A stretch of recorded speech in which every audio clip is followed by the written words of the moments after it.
ಮತ್ತೊಂದು ಅರಳಿಕಟ್ಟೆ ವಿಶೇಷ ಎಪಿಸೋಡ್ಗೆ ಸುಸ್ವಾಗತ. ಇವತ್ತು ನಮ್ಮ fourth pillar of the democracy ಅಂತ ಜರ್ನಲಿಸಂ ನಾವೆಲ್ಲ ಕರಿತೀವಿ.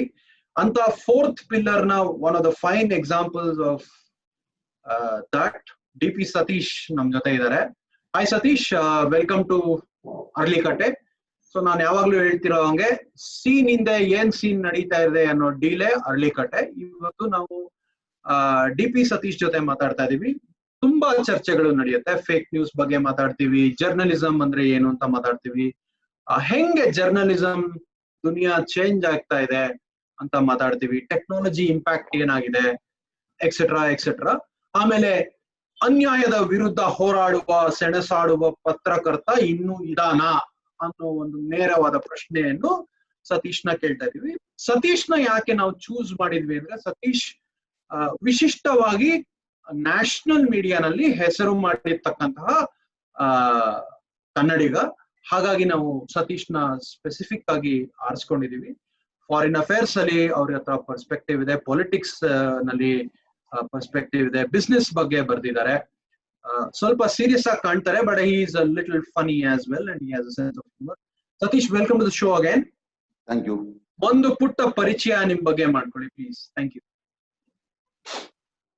ಮುಕುಂದ್, ಇಲ್ಲಿ ಈ ಅರಳಿಕಟ್ಟೆ ಕಾರ್ಯಕ್ರಮಕ್ಕೆ ಕರೆದಿದ್ದಕ್ಕೆ ಧನ್ಯವಾದ. ನಾನು ಕಳೆದ 23 ವರ್ಷದಿಂದ ಜರ್ನಲಿಸ್ಟ್ ಆಗಿದ್ದೀನಿ.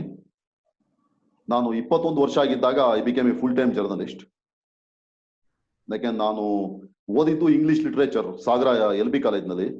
ಆಮೇಲೆ ನಾನು ಓದಿದ್ದು PG in journalism from Asian college of journalism. ಬೆಂಗಳೂರಿನಲ್ಲಿ ಇತ್ತು, ಈಗ ಮಡ್ರಾಸಿಗೆ ಶಿಫ್ಟ್ ಆಗಿದೆ. ಆಮೇಲೆ ನಾನು ಮಡ್ರಾಸ್ನಲ್ಲಿ ಫಸ್ಟ್ ಕೆಲಸ ಸ್ಟಾರ್ಟ್ ಮಾಡಿದೆ 98 ಅಷ್ಟೊತ್ತಿಗೆ. ಆಮೇಲೆ ಮಡ್ರಾಸಲ್ಲಿ ಸ್ವಲ್ಪ ದಿನ ಇದ್ದು, ಆಮೇಲೆ ನನಗೆ one fine morning I thought I could no longer live in that city, so I flight Madras. ಆಮೇಲೆ ವಾಪಸ್ ಬಂದೆ. ನಾನು ಊರಿಗೆ ಹೋಗಿದ್ದೆ, ಜರ್ನಲಿಸಂ ಮಾಡಬಾರ್ದು, ಅಗ್ರಿಕಲ್ಚರ್ ಮಾಡ್ಬೇಕು ಅಂತ. I am from an agrarian back ground. ನಮ್ಮ ಫ್ಯಾಮಿಲಿ ಪೂರ್ತಿ, ನಮ್ಮ ತಂದೆ ಕಡೆಯಿಂದ ಮೇ ಬಿ ಲಾಸ್ಟ್ 1000 years ಅಲ್ಲಿ ಯಾರು ಅಗ್ರಿಕಲ್ಚರ್ ಬಿಟ್ಟು ಬೇರೆ ಏನೊಂದು ಮಾಡಿಲ್ಲ. ನಾವು ಆ ಜಾಗದಲ್ಲಿ 7th centuryಯಿಂದ ಇದೀವಿ. ಯಾಕೆಂದ್ರೆ ನಮ್ಮ ಇವರು ಫೋರ್ ಫಾದರ್ಸು ಬನವಾಸಿ ಕದಂಬರ ಆಸ್ಥಾನದಲ್ಲಿ ರಾಯಲ್ ಫ್ಲೀಟ್ಸ್ ಆಗಿದ್ರು. ಅವಾಗಿಂದ ಅಲ್ಲೇ ಇದೀವಿ ನಾವು 7th 8th centuryಯಿಂದ. ಹೆಚ್ಚು ಕಡಿಮೆ ಆ ಜಾಗದಲ್ಲಿ 15-20 ಕಿಲೋಮೀಟರ್ ಆ ಕಡೆ ಈ ಕಡೆ ಹೋಗಿರ್ಬೋದು, ಬಟ್ ಬೇರೆ ಎಲ್ಲೂ ಹೋಗಿಲ್ಲ ನಾವು. ಮೋರ್ ದನ್ 1000 years ನಾವು ಯಾರು ಅಗ್ರಿಕಲ್ಚರ್ ಬಿಟ್ಟು ಬೇರೆ ಏನನ್ನೂ ಮಾಡಿಲ್ಲ ಮಲೆನಾಡಿನಲ್ಲಿ. ಅದನ್ನೇ ಮಾಡ್ಕೊಂಡಿರೋದು ನಾವು. ನಮ್ಮ ಅಣ್ಣ, ಐ ಆಮ್ ದ ಯಂಗೆಸ್ಟ್, ನಮ್ಮ ಅಣ್ಣಂದಿಬ್ಬರು ಫಾರ್ಮರ್ಸ್, ಅಗ್ರಿಕಲ್ಚರಿಸ್ಟ್ಗಳು. ಆಮೇಲೆ ನಮ್ಮ ದೊಡ್ಡಪ್ಪನ ಮಕ್ಕಳೆಲ್ಲರೂ ಕೃಷಿನೇ ಮಾಡೋದು. ನಮ್ಮ ಬಾವ, ನಮ್ಮ ಅಕ್ಕನ ಗಂಡನು ಅಗ್ರಿಕಲ್ಚರಿಸ್ಟು, ಆಮೇಲೆ ಅವ್ರ ಮಗನೂ ಅಗ್ರಿಕಲ್ಚರಿಸ್ಟ್. ನಮ್ಮ ಮನೆಯಲ್ಲಿ ಎಲ್ಲರೂ ನಮ್ಮ ತಂದೆ ಕಡೆಯಿಂದ ಅಗ್ರಿಕಲ್ಚರ್ ಬಿಟ್ಟು ಇನ್ನೇನನ್ನೂ ಯಾರು ಮಾಡಿಲ್ಲ ಬೇರೆ ಕೆಲಸ. ನಮ್ಮ ತಾಯಿ ಕಡೆಯಿಂದ ಎಲ್ಲ ಹಾಸನದವರು, ಆದ್ರಿಂದ ಅವ್ರು ಯಾರು ಅಗ್ರಿಕಲ್ಚರ್ ಮಾಡ್ತಾ ಇಲ್ಲ, ಅವರೆಲ್ಲ ಬೇರೆ ಬೇರೆ ಕಡೆ ಕೆಲಸದಲ್ಲಿ ಇದ್ದಾರೆ. ಆಮೇಲೆ ನಮ್ಮ ತಂದೆ ಸೋಷಿಯಲಿಸ್ಟ್ ಮೂವ್ಮೆಂಟ್ ನಲ್ಲಿ ಇದ್ರು. ಹಿ was A communist turn socialist and Congress man. ಅವರು ಬಹಳ ಕಮ್ಯುನಿಸ್ಟ್ ಸೋಷಿಯಲಿಸ್ಟ್ ಮೂವ್ಮೆಂಟ್ ನಲ್ಲಿ ಬಹಳ ಆಕ್ಟಿವ್ ಆಗಿದ್ರು. ಮತ್ತೆ he was a very close friend of socialist leaders of those days like Bangarappa, Kagodu Thimmappa, J H. Patel, George Fernandes. ಅವ್ರ ಜೊತೆ ಎಲ್ಲ ತುಂಬಾ ಹತ್ರದಲ್ಲಿ ಇದ್ರು ಅವರು. S.M. ಕೃಷ್ಣ ಅವ್ರ ಜೊತೆ ಎಲ್ಲ. ಆದ್ರಿಂದ ನಮ್ಮ ಮನೆಗೆ ತುಂಬಾ ಜನ ಆಗಿನ ಕಾಲದಲ್ಲಿ ಯಾವಾಗಲೂ ಬರ್ತಾ ಇದ್ರು, ಈ ಕಮ್ಯುನಿಸ್ಟ್ ಲೀಡರ್ಗಳು, ಕಾಂಗ್ರೆಸ್ ಲೀಡರ್ಸು, ಸೋಷಿಯಲಿಸ್ಟ್ ಲೀಡರ್ಸ್. ಆದ್ರಿಂದ ಅವ್ರ ಜೊತೆ ಇದ್ದು ನನಗೆ ಈ ತುಂಬಾ ಚಿಕ್ಕವನಿದ್ದಾಗಲೇ ನನಗೆ ರಾಜಕೀಯ ಎಲ್ಲ ತುಂಬಾ ಚೆನ್ನಾಗಿ ಗೊತ್ತಾಗ್ತಾ ಇತ್ತು. ಯಡಿಯೂರಪ್ಪನವರು ನಮ್ಮ ಜಿಲ್ಲೆಯವರು, ನಮ್ಮ ತಂದೆಯವ್ರಿಗೆ ಬಹಳ ಪರಿಚಯ. ನಾನು ತುಂಬಾ ಚಿಕ್ಕವನಿದ್ದಾಗ ಅವರು ಡಿಸ್ಟ್ರಿಕ್ಟ್ ಬಿಜೆಪಿ ಪ್ರೆಸಿಡೆಂಟ್ ಆಗಿದ್ರು. ನಮ್ಮ ಮನೆ ಕಾಯಂ ಬರ್ತಾ ಇದ್ರು ಅವರು ಕೂಡ. ಆದ್ರಿಂದ ಅವ್ರನ್ನೆಲ್ಲ ತುಂಬಾ ಹತ್ರದಿಂದ ನಮ್ಮ ಮನೆಯಲ್ಲಿ ಕೂತ್ಕೊಂಡೆ ನೋಡ್ತಾ ಇದ್ದೆ ಎಲ್ಲರನ್ನು ನಾನು. ಮತ್ತೆ ಆಗಿನ ಕಾಲದಲ್ಲಿ ತುಂಬಾ ಫೇಮಸ್ ಆಗಿದ್ದ ಜರ್ನಲಿಸ್ಟ್ಗಳು ಎಲ್ಲ ಬರ್ತಾ ಇದ್ರು. ಖಾದ್ರಿ ಶಾಮಣ್ಣ ಅವರೆಲ್ಲ ನಮ್ಮ ಮನೆಗೆ ಯಾವಾಗಲೂ ಬರ್ತಾ ಇರ್ತಿದ್ರು ನಮ್ಮ ತಂದೆಯನ್ನು ನೋಡ್ಲಿಕ್ಕೆ. ಆದ್ರಿಂದ ನನಗೆ ಈ ಫೀಲ್ಡ್ ಬಗ್ಗೆ ತುಂಬಾ ಕುತೂಹಲ ಬೆಳೆದಿತ್ತು. ಅವಾಗ್ಲೇನೆ ನಾನು ಜರ್ನಲಿಸ್ಟ್ ಆಗ್ಬೇಕು ಅಂತ. My mother wanted me to be an IAS officer and my father had no such ambition anyway. ಅವರಿಗೆ ಏನಂತದ್ದು ಏನಿರಲಿಲ್ಲ. ಆದ್ರಿಂದ ನಾನು ಜರ್ನಲಿಸ್ಟ್ ಆಗ್ಬೇಕು ಅಂತ ನಾನು ಜರ್ನಲಿಸಂ ಮಾಡಿದೆ. ನಾನು ಇಂಗ್ಲಿಷ್ ಲಿಟರೇಚರ್ ಓದಿದ್ದೆ. ಆಮೇಲೆ ನನಗೆ 2 ಆಪ್ಷನ್ ಇತ್ತು. ಒಂದು ಇಂಗ್ಲಿಷ್ MA ಮಾಡಿ ಇಂಗ್ಲಿಷ್ ಟೀಚರ್ ಆಗ್ಬೇಕಲ್ಲಾದ್ರು ಅಂತ, ಇಲ್ಲೇ ಇದ್ರೆ ಜರ್ನಲಿಸ್ಟ್ ಆಗ್ಬೇಕು ಅಂತ. ಆಮೇಲೆ ಅದೇನೋ ಡಿಗ್ರಿನಲ್ಲಿ ನನಗೆ ಮಾರ್ಕ್ಸ್ ಕಡಿಮೆ ಬಂದಿದ್ದಂತೆ ಇಂಗ್ಲಿಷ್ MA ಸೀಟ್ ಸಿಗ್ಲಿಲ್ಲ. ಅದಕ್ಕೆ ಈ ಕಡೆ ಬಂದೆ. ಆದ್ರೆ wanted to be a journalist. ಸರಿ, ಆಮೇಲೆ ನಾನು ಅಲ್ಲಿ ಮಡ್ರಾಸಿಂದ ವಾಪಸ್ ಬಂದ್ಮೇಲೆ ಈಶ್ವರ್ ದೈತಾಡ್ ಅವ್ರು ನನಗೆ ಸಿಕ್ಕಿದ್ರು. ಈಶ್ವರ್ ದೈತಾಡ್ ಅವರು ನಾವು ಹೊಸ ಪೇಪರ್ ಮಾಡ್ತಾರೆ ವಿಜಯ ಕರ್ನಾಟಕ ಅಂತ, ಅದಕ್ಕೆ ನೀನು ಬಂದು ಸೇರ್ಕೊ ಅಂತ ಅಂದ್ರು. ನಾನಲ್ಲಿ 10 ತಿಂಗಳು ಕೆಲಸದಲ್ಲಿದ್ದೆ. ಬಟ್ ನಾನಲ್ಲಿ ಆ ಪೇಪರ್ನ ಡಿಸೈನ್ ಎಲ್ಲ ನಾನು ನೋಡ್ಕೋತಾ ಇದ್ದೆ. ನಾನು ಈ ನ್ಯೂಸ್ ಪೇಪರ್ ಡಿಸೈನ್ ನನಗೆ ಇದೊಂದು ಬಹಳ ಇಂಟ್ರೆಸ್ಟಿಂಗ್ ವಿಷಯ. ಅದ್ರಲ್ಲಿ ನಂಗೆ ತುಂಬಾ ಆಳವಾಗಿ ಅಧ್ಯಯನ ಮಾಡಿದ್ದೀನಿ. ಅದನ್ನ ನಾನು ಮಾಡ್ತಾ ಇದ್ದೆ. ವಿಜಯ ಕರ್ನಾಟಕದ ಫಸ್ಟ್ ಪೇಪರ್ ನ ಫ್ರಂಟ್ ಪೇಜ್ ಮಾಡಿದವನೇ ನಾನು. 4th October 1999 ಅದ್ರಲ್ಲಿ ಇನಾಗುರಲ್ ಇಶ್ಯೂ ಆ ಫ್ರಂಟ್ ಪೇಜ್ ಡಿಸೈನ್ ಮಾಡಿದ್ದೆ ನಾನು. It very bad design anyway, I was also very Young, but ಅದನ್ನ ನಾನೇ ಮಾಡಿದ್ದು. ಆಮೇಲೆ ಅಲ್ಲಿಂದ ನಾನು ಬಿಟ್ಟು ಅವಾಗ ನನಗೆ ಟೆಲಿವಿಷನ್ ಅಲ್ಲಿ ಕೆಲಸ ಮಾಡ್ಬೇಕು ಅಂತ ಅನಿಸ್ತಾ ಇತ್ತು. ಅಷ್ಟೊತ್ತಿಗೆ ETV ನವರು ಚಾನಲ್ ಮಾಡ್ತೀವಿ ಅಂತ ಬಂದ್ರು. ಅಲ್ಲಿ ಸೇರ್ಕೊಂಡು ನಾನು left for Delhi in the year 2000. ಆಮೇಲೆ ಲಾಸ್ಟ್ 20 years ಇಂದ ಹೆಚ್ಚು ಕಡಿಮೆ ನಾನು ಡೆಲ್ಲಿಯಲ್ಲೇ ಇದ್ದೀನಿ. ನಾನು ಲಾಸ್ಟ್ 16 years ಫಸ್ಟ್ ಡೆಲ್ಲಿಯಲ್ಲೇ ಇದ್ದೆ. 2016 ಡಿಸೆಂಬರ್ನಲ್ಲಿ ಬೆಂಗಳೂರಿಗೆ ಬಂದೆ. ಬಟ್ ನಾನು ಬೆಂಗಳೂರು ಡೆಲ್ಲಿ ಮಧ್ಯ ಓಡಾಡ್ತಾ ಇರ್ತೀನಿ. ಇಲ್ಲಿ ಒಂದು 20 days ಬೆಂಗಳೂರಲ್ಲಿ ಇರ್ತೀನಿ, 10 days ಡೆಲ್ಲಿಯಲ್ಲಿ ಇರ್ತೀನಿ. ನನ್ನ ಹೆಡ್ ಕ್ವಾರ್ಟರ್ ಬೆಂಗಳೂರು. ಈಗ ನಾನು ನಮ್ಮ ನೆಟ್ವರ್ಕ್ 18ಗೆ ನಾನು group editorial head for South India, ಆಮೇಲೆ Sri Lanka and Maldives, these countries I cover. ಅದಕ್ಕೆ ನಾನು ಬೆಂಗಳೂರಿನಲ್ಲೇ ಇರ್ತೀನಿ, ಬಟ್ ನಾನು ಡೆಲ್ಲಿಗೆ ಯಾವಾಗಲೂ ಹೋಗ್ತಾ ಇರ್ತೀನಿ. ಆಮೇಲೆ ನಾನು ಡೆಲ್ಲಿಯಲ್ಲಿ ಸ್ಟಾರ್ಟಿಂಗ್ ಹೋದಾಗ ನಾನು ಎಲ್ಲಾ ಬೀಟ್ಗಳನ್ನು ಕವರ್ ಮಾಡ್ತಾ ಇದ್ದೆ. I was a Congress beat correspondent for some time when Congress was in opposition, Vajpayee time. ಆಮೇಲೆ I was a Supreme Court correspondent and I covered Supreme Court for almost 5 years. ಆಮೇಲೆ ಸ್ವಲ್ಪ ದಿನ ಈ ಫಾರಿನ್ ಬೀಟ್ ಗಳನ್ನು ಕೂಡ ನಾನು cover ಮಾಡ್ತಾ ಇದ್ದೆ ಅದ್ರ ಮಧ್ಯದಲ್ಲಿ. ಆಮೇಲೆ ಆಲ್ ಸದರ್ನ್ ಸ್ಟೇಟ್ಸ್ ಅನ್ನ ಎಲ್ಲ ನಾನು ಕವರ್ ಮಾಡ್ತಾ ಇದ್ದೆ. ಆಮೇಲೆ ಈ ವಾಟರ್ ಟ್ರೈಬ್ಯುನಲ್ಸ್ ನನ್ನ ಇನ್ನೊಂದು ಏರಿಯಾ ಆಫ್ ಇಂಟ್ರೆಸ್ಟ್ ಇದು, ರಿವರ್ ವಾಟರ್ ಡಿಸ್ಪ್ಯೂಟ್ಗಳು. ಆದ್ರಿಂದ ಈ ಟ್ರೈಬ್ಯುನಲ್ಸ್ ಗಳನ್ನು ನಾನು ಬಹಳ ಕವರ್ ಮಾಡಿದ್ದೀನಿ. ಕಾವೇರಿ, ಕೃಷ್ಣ, ಮಹದಾಯಿ, ಸಟ್ಲೇಜ್, ಯಮುನಾ, ಆಲ್ ದೀಸ್ ಇದೆಲ್ಲ. ಆದ್ರಿಂದ ಅದು ಒಂದು ಇದು ನಾನು ಕವರ್ ಮಾಡ್ತಾ ಇದ್ದೆ. ಆಮೇಲೆ ನಾರ್ತ್ ಈಸ್ಟ್ ಆಫ್ ಇಂಡಿಯಾ ನನ್ನ area of interest. North east, Bhutan, Tibet, then Nepal, ಆ ಕಂಟ್ರಿಗಳು. ಆಮೇಲೆ ಮಾಲ್ಡೀವ್ಸ್ ಅಂಡ್ ಶ್ರೀಲಂಕಾ. ಈ ಇಂಡಿಯಾ ಬಿಟ್ಟರೆ ನನಗೆ ಜಾಸ್ತಿ ಇಂಟ್ರೆಸ್ಟ್ ಇರೋ ಶ್ರೀಲಂಕಾದಲ್ಲಿ, ಯಾಕೆಂದ್ರೆ Sri Lanka is like my second home and I have too many friends there and I know that country like back of my hand. And ನನಗೆ ಸಿಂಹಳೀಸ್ ಭಾಷೆ ಅರ್ಥ ಕೂಡ ಆಗುತ್ತೆ, ನಾನು ಸ್ವಲ್ಪ ಸ್ವಲ್ಪ ಮಾತಾಡೋಕ್ಕೂ ಬರುತ್ತೆ, ಐ ಕ್ಯಾನ್ ಮ್ಯಾನೇಜ್. ಸತೀಶ್, ತುಂಬಾ ಇಂಟ್ರೆಸ್ಟಿಂಗ್ ಬ್ಯಾಕ್ ಗ್ರೌಂಡ್ ನಿಮ್ದು. ಅಂದ್ರೆ ಫಸ್ಟ್ ಡೈರೆಕ್ಟ್ ಕ್ವಶನ್ ಅಂದ್ರೆ, you wanted to be journalist ಅಂತ ಹೇಳಿದ್ರಿ. ಸೊ ವಾಟ್ ಅದ್ರ ಅಂದ್ರೆ ನಿಮ್ಗೆ ಯಾವ್ಯಾವ ನಿಮ್ಮಲ್ಲೇ ನಿಮ್ಗೆ ಒಂದು ಸೆಲ್ಫ್ ಅವೇರ್ನೆಸ್ ಇರುತ್ತಲ್ವಾ, ನನ್ನಲ್ಲಿ ಈ ಕ್ವಾಲಿಟೀಸ್ ಇದೆ, ಹಾಗಾಗಿ ನಾನು ಒಳ್ಳೆ ಜರ್ನಲಿಸ್ಟ್ ಆಗ್ಬೋದು ಅಥವಾ ಲಾಯರ್ ಆಗ್ಬೋದು, ಆತರ ಒಂದಷ್ಟು ಏನೋ ಕಲ್ಪನೆಗಳಿರುತ್ತೆ ನಮ್ ಬಗ್ಗೆನೆ. ಆ ತರ ನಿಮ್ ಬಗ್ಗೆ ಯಾವ ಕಲ್ಪನೆ ಇತ್ತು? After 23 years, do you feel that you are right about the assumption you had about yourself, ಅಥವಾ ಏನಾದ್ರೂ ವೇರಿಯೇಷನ್ ಇದೆಯಾ, ಚೇಂಜ್ ಇದೆಯಾ? ಅದಕ್ಕೂ ಮೊದಲು ನಮ್ಮ ಪ್ರಾಯೋಜಕರಿಂದ ಒಂದು ಸಂದೇಶ. ಐತರಿ ಲಕಡಿ ಪಕಡಿ ಜುಮ್ಮ, ನಮ್ಮ ಅರಳಿಕಟ್ಟೆಗೆ ಒಂದು ಬೋನಿ ಸ್ಪಾನ್ಸರ್ ಸಿಕ್ಕಿದ್ದಾರೆ. ಈ ಎಪಿಸೋಡ್ ನ ಸ್ಪಾನ್ಸರ್ ಮಾಡಿರೋದು ಐಪಾಕ ಫುಡ್. ಅಂದ್ರೆ ನೀವು ಸುಲಭವಾಗಿ ನಿಮ್ಮ ಮನೆಯಲ್ಲೇ ಏನೋ ಕಷ್ಟ ಇಲ್ದಿರ ಬೊಂಬಾಟಾಗಿರೋ ಟೊಮ್ಯಾಟೊ ದಾಲ್ ರಸಮು, ಎಣಗಾಯಿ, ಇಡ್ಲಿ ಸಾಂಬಾರ್ ಮಿಕ್ಸು, ಕೋಡ್ಬಳೆ, ಹಿಂಗೆ 10 ಬೇಜಾನ್ ವೆರೈಟಿ ಪ್ರಾಡಕ್ಟ್ಸ್ ನೀವು ನಿಮ್ ಮನೆಯಲ್ಲೇ ಆರಾಮಾಗಿ ಮಾಡ್ಕೋಬಹುದು. ನನ್ಗೆ ಇವರು ಹೇಳಿರೋ ಪ್ರಕಾರ ಮತ್ತೆ ಪ್ರಾಮಿಸ್ ಮಾಡಿರೋ ಪ್ರಕಾರ ಇವ್ರು ಯಾವ್ದೇ ಪ್ರಿಸರ್ವೇಟಿವ್ಸ್ ಆಗ್ಲಿ ಅಥವಾ ಫುಡ್ ಕಲರ್ ಆಗ್ಲಿ ಅಥವಾ ಕೆಮಿಕಲ್ಸ್ ಆಗ್ಲಿ ಯಾವ್ದನ್ನು ಹಾಕಿಲ್ವಂತೆ. ಸೊ www.ipaka.com ಗೆ ಹೋಗಿ ಪ್ರೊಮೋ ಕೋಡ್ ಯೂಸ್ ಮಾಡಿ, ಅರಳಿಕಟ್ಟೆ ಅಂತ. 10% ನಿಮ್ಗೆ ಫ್ಲಾಟ್ ಡಿಸ್ಕೌಂಟ್ ಬರುತ್ತೆ. ನೀವು ಯಾವ ಪ್ರಾಡಕ್ಟ್ ಚೂಸ್ ಮಾಡಿದ್ರು ಮತ್ತೆ ಎಷ್ಟು ವ್ಯಾಲ್ಯೂ ಚೂಸ್ ಮಾಡಿದ್ರು ಬರುತ್ತೆ. ಇನ್ನೊಮ್ಮೆ ಹೇಳ್ತೀನಿ, www.ipaka.com, promo code Aralikatte. By the way, ನೀವು ಯಾವ್ದಾದ್ರು ಸಣ್ಣ ಪುಟ್ ಬಿಸ್ನೆಸ್ ನಡೆಸ್ತಾ ಇದ್ದೀರಾ ಮತ್ತೆ ಇಂಟ್ರೆಸ್ಟೆಡ್ ಹೈ ಕ್ವಾಲಿಟಿ ಆಡಿಯನ್ಸ್ ನ ನೀವು ರೀಚ್ ಮಾಡಬೇಕು ಅಂದ್ರೆ ನಮ್ಮನ್ನ ಸಂಪರ್ಕ ಮಾಡಿ. We will be working out amazing sponsorship rates for you and we will promote your product. Thank you. ಸುಳ್ಳು ಹೇಳಲ್ಲ, ಬಟ್ ಪ್ರಮೋಟ್ ಮಾಡ್ತೀವಿ. Bye. Welcome back to the show. ಇಲ್ಲ, ನನಗೆ ಕಾಲೇಜ್ನಲ್ಲಿ ಓದ್ತಾ ಇದ್ದಾಗ ನನಗೆ ಜರ್ನಲಿಸ್ಟ್ ಆಗಕ್ಕೆ ಸಾಧ್ಯ ಇತ್ತು. ಯಾಕೆ ನನಗೆ ಚೆನ್ನಾಗಿ ಬರೀಲಿಕ್ಕೆ ಬರ್ತಾ ಇತ್ತು. ನನಗೆ ಈ ಕನ್ನಡ ಇಂಗ್ಲಿಷ್ ಎರಡೂ ಭಾಷೆಯಲ್ಲಿ ಬರ್ಲಿಕ್ಕೆ ಬರೋದ್ರಿಂದ ನನಗೆ ಜರ್ನಲಿಸ್ಟ್ ಆಗ ಸಾಧ್ಯ ಅಂತ ಅನಿಸ್ತಾ ಇತ್ತು. ಆಮೇಲೆ ಈ ಜರ್ನಲಿಸ್ಟ್ ಬಳಿ ಬೇಕಾದ ಈ ಬೇರೆ ವಿಷಯದ ಬಗ್ಗೆ ನನಗೆ ಬಹಳ ಕುತೂಹಲ ಇತ್ತು. ಈ ಪುಸ್ತಕಗಳನ್ನು ಓದೋದು, ಬೇರೆಯವ್ರ ಜೊತೆ ಡಿಸ್ಕಸ್ ಮಾಡೋದು, ಟ್ರಾವೆಲ್ ಮಾಡೋದು, ಎಲ್ಲ ವಿಷಯಗಳಲ್ಲಿ ನನಗೆ ತುಂಬಾ ಆಸಕ್ತಿ ಇತ್ತು. ಮತ್ತೆ ಪಾಲಿಟಿಕ್ಸ್ ಅನ್ನ, ಕರೆಂಟ್ ಅಫೇರ್ಸ್ ಅನ್ನ ಬಹಳ ಕ್ಲೋಸ್ ಆಗಿ ನಾನು ಫಾಲೋ ಮಾಡ್ತಾ ಇದ್ದೆ. ಆದ್ರಿಂದ ನನಗೆ ಜರ್ನಲಿಸ್ಟ್ ಆಗಕ್ ಸಾಧ್ಯ ಅಂತ ಅನ್ಸ್ಬಿಟ್ಟಿತ್ತು. ಮತ್ತೆ ನಾನು ಕಾಲೇಜ್ನಲ್ಲಿ ಇದ್ದಾಗಲೇ ನಾನು ಆರ್ಟಿಕಲ್ ಗಳನ್ನೆಲ್ಲ ಬರಿತಾ ಇದ್ದೆ. ಈ major newspapers, Deccan Herald, Indian Express, ಈ ಪ್ರಜಾವಾಣಿ ಅವರ ನನ್ನ ಆರ್ಟಿಕಲ್ ಗಳನ್ನು ಪಬ್ಲಿಷ್ ಮಾಡ್ತಾ ಇದ್ರು. ಆದ್ರಿಂದ ನನಗೆ ಗೊತ್ತಾಗಿತ್ತು ನಾನು ಜರ್ನಲಿಸ್ಟ್ ಆಗಕ್ ಸಾಧ್ಯ ಅಂತ. ಆದ್ರಿಂದ ನಾನು ಜರ್ನಲಿಸಂ ಸ್ಟೂಡೆಂಟ್ ಆದಾಗ ನನಗೇನು ಬಹಳ ಕಷ್ಟ ಅಂತ ಅನ್ಸ್ಲಿಲ್ಲ. ಆದ್ರೆ ಜರ್ನಲಿಸಂ ಸ್ಟೂಡೆಂಟ್ ಆಗೋದು ಒಳ್ಳೇದು, ಯಾಕೆಂದ್ರೆ ನಿಮಗೆ ಫಾರ್ಮಲ್ ಎಜುಕೇಶನ್ ಬರುತ್ತೆ. ಯಾಕೆಂದ್ರೆ ಇದು ಜರ್ನಲಿಸಂ ಅಂದ್ರೆ ಇಟ್ಸ್ ನಾಟ್ ಜಸ್ಟ್ ರೈಟಿಂಗ್, ಇದರಲ್ಲಿ ಬೇರೆ ಬೇರೆ ಕೆಲಸ ತುಂಬಾ ಇದೆ. ನಿಮ್ಗೆ ಆ ಎಲ್ಲಾ ನಾಲೆಜ್ ಬರ್ಲಿಕ್ಕೆ ನೀವು you should go to a very good institute. ಇವತ್ತಿಗೂ this Asian college of journalism ಈಗ ಮಡ್ರಾಸ್ ಅಲ್ಲಿ ಇದೆ ಮತ್ತು ಬೆಂಗಳೂರಿನಲ್ಲಿ ಎಕ್ಸ್ಪ್ರೆಸ್ ನವರು ಸ್ಥಾಪನೆ ಮಾಡಿದ್ದದು. ಈಗ ಹಿಂದೂ ಗ್ರೂಪ್ ರನ್ಸ್ ಇಟ್. ಅದು it is one of the best journalism schools in India, may be in south Asia. ಈಗ ನೆಕ್ಸ್ಟ್ ಕ್ವೆಶನ್ ಅಂದ್ರೆ ಸತೀಶ್, ಪ್ರತಿಯೊಂದು ಸಿಸ್ಟಮ್ ಅಲ್ಲೂ ಒಂದು ಚೆಕ್ಸ್ ಅಂಡ್ ಬ್ಯಾಲೆನ್ಸ್ ಅಂತ ಇರುತ್ತೆ. ಫಾರ್ ಎಕ್ಸಾಂಪಲ್ ಇವಾಗ ಅಂದ್ರೆ ಒಂದು ಉದಾಹರಣೆ ಕೊಡ್ಬೇಕು ಅಂದ್ರೆ, ಫೈನಾನ್ಷಿಯಲ್ ಜರ್ನಲಿಸ್ಟ್ ಆದವನು ಕಾರ್ಪೊರೇಟ್ ಸಿಇಒಗಳನ್ನ ಮೀಟ್ ಮಾಡ್ತಾ ಇರ್ತಾನೆ. ಅವನು ಒಂದು ಫಾರ್ ಎಕ್ಸಾಂಪಲ್ ಬಿಸ್ನೆಸ್ ಸ್ಟ್ಯಾಂಡರ್ಡ್ ಅಲ್ಲಿ ಅಥವಾ ಹಿಂದೂ ಬಿಸ್ನೆಸ್ ಲೈನ್ ಅಲ್ಲಿ ಒಂದು ಒಳ್ಳೆ ಫೇವರಬಲ್ ಆರ್ಟಿಕಲ್ ಬಂದ್ರೆ it can actually swing market capitalisation. ಅಥವಾ ಒಬ್ಬ ರೆಪ್ಯೂಟೆಡ್ ಜರ್ನಲಿಸ್ಟ್ ಒಂದು ಪೊಲಿಟಿಷಿಯನ್ ಮೇಲೆ ಏನಾದ್ರು ಬರೆದ್ರೆ it can have a lot of impact.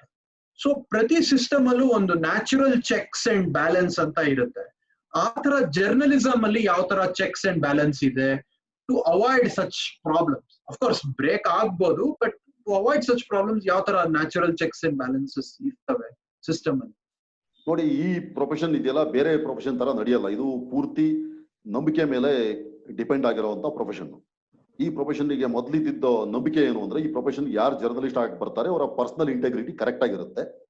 ಆ ಕಾರಣದಿಂದ ಅವ್ರು ಇಂಥ ಕೆಲಸಗಳನ್ನ ಮಾಡಲ್ಲ, ಮಾಡಿದ್ರೆ ಅವರ ರೆಪ್ಯುಟೇಷನ್ ಹಾಳಾಗುತ್ತೆ ಅನ್ನೋ ಕಾರಣಕ್ಕೆ ಮಾಡಲ್ಲ ಅನ್ನೋದಿತ್ತು. ಆದ್ರಿಂದ ಬಹಳಷ್ಟು ಜನ ಎಡಿಟರ್ಗಳು ಯಾವುದೇ ಕಾರಣಕ್ಕೂ ಇಂಟರ್ಫಿಯರ್ ಆಗ್ತಾ ಇರಲಿಲ್ಲ. ಮತ್ತೆ ಜರ್ನಲಿಸ್ಟ್ಗಳು ಆ ನಂಬಿಕೆ ವಿಶ್ವಾಸವನ್ನು ಉಳಿಸ್ಕೊಂಡಿದ್ರು. ಈಗ ಲಾಸ್ಟ್ 30 years ನಲ್ಲಿ ಎಕನಾಮಿಕ್ ಲಿಬರಲೈಸೇಷನ್ ಆದ್ಮೇಲೆ ಅಪಾರ್ಚುನಿಟೀಸ್ ಜಾಸ್ತಿ ಆಗಿದೆ.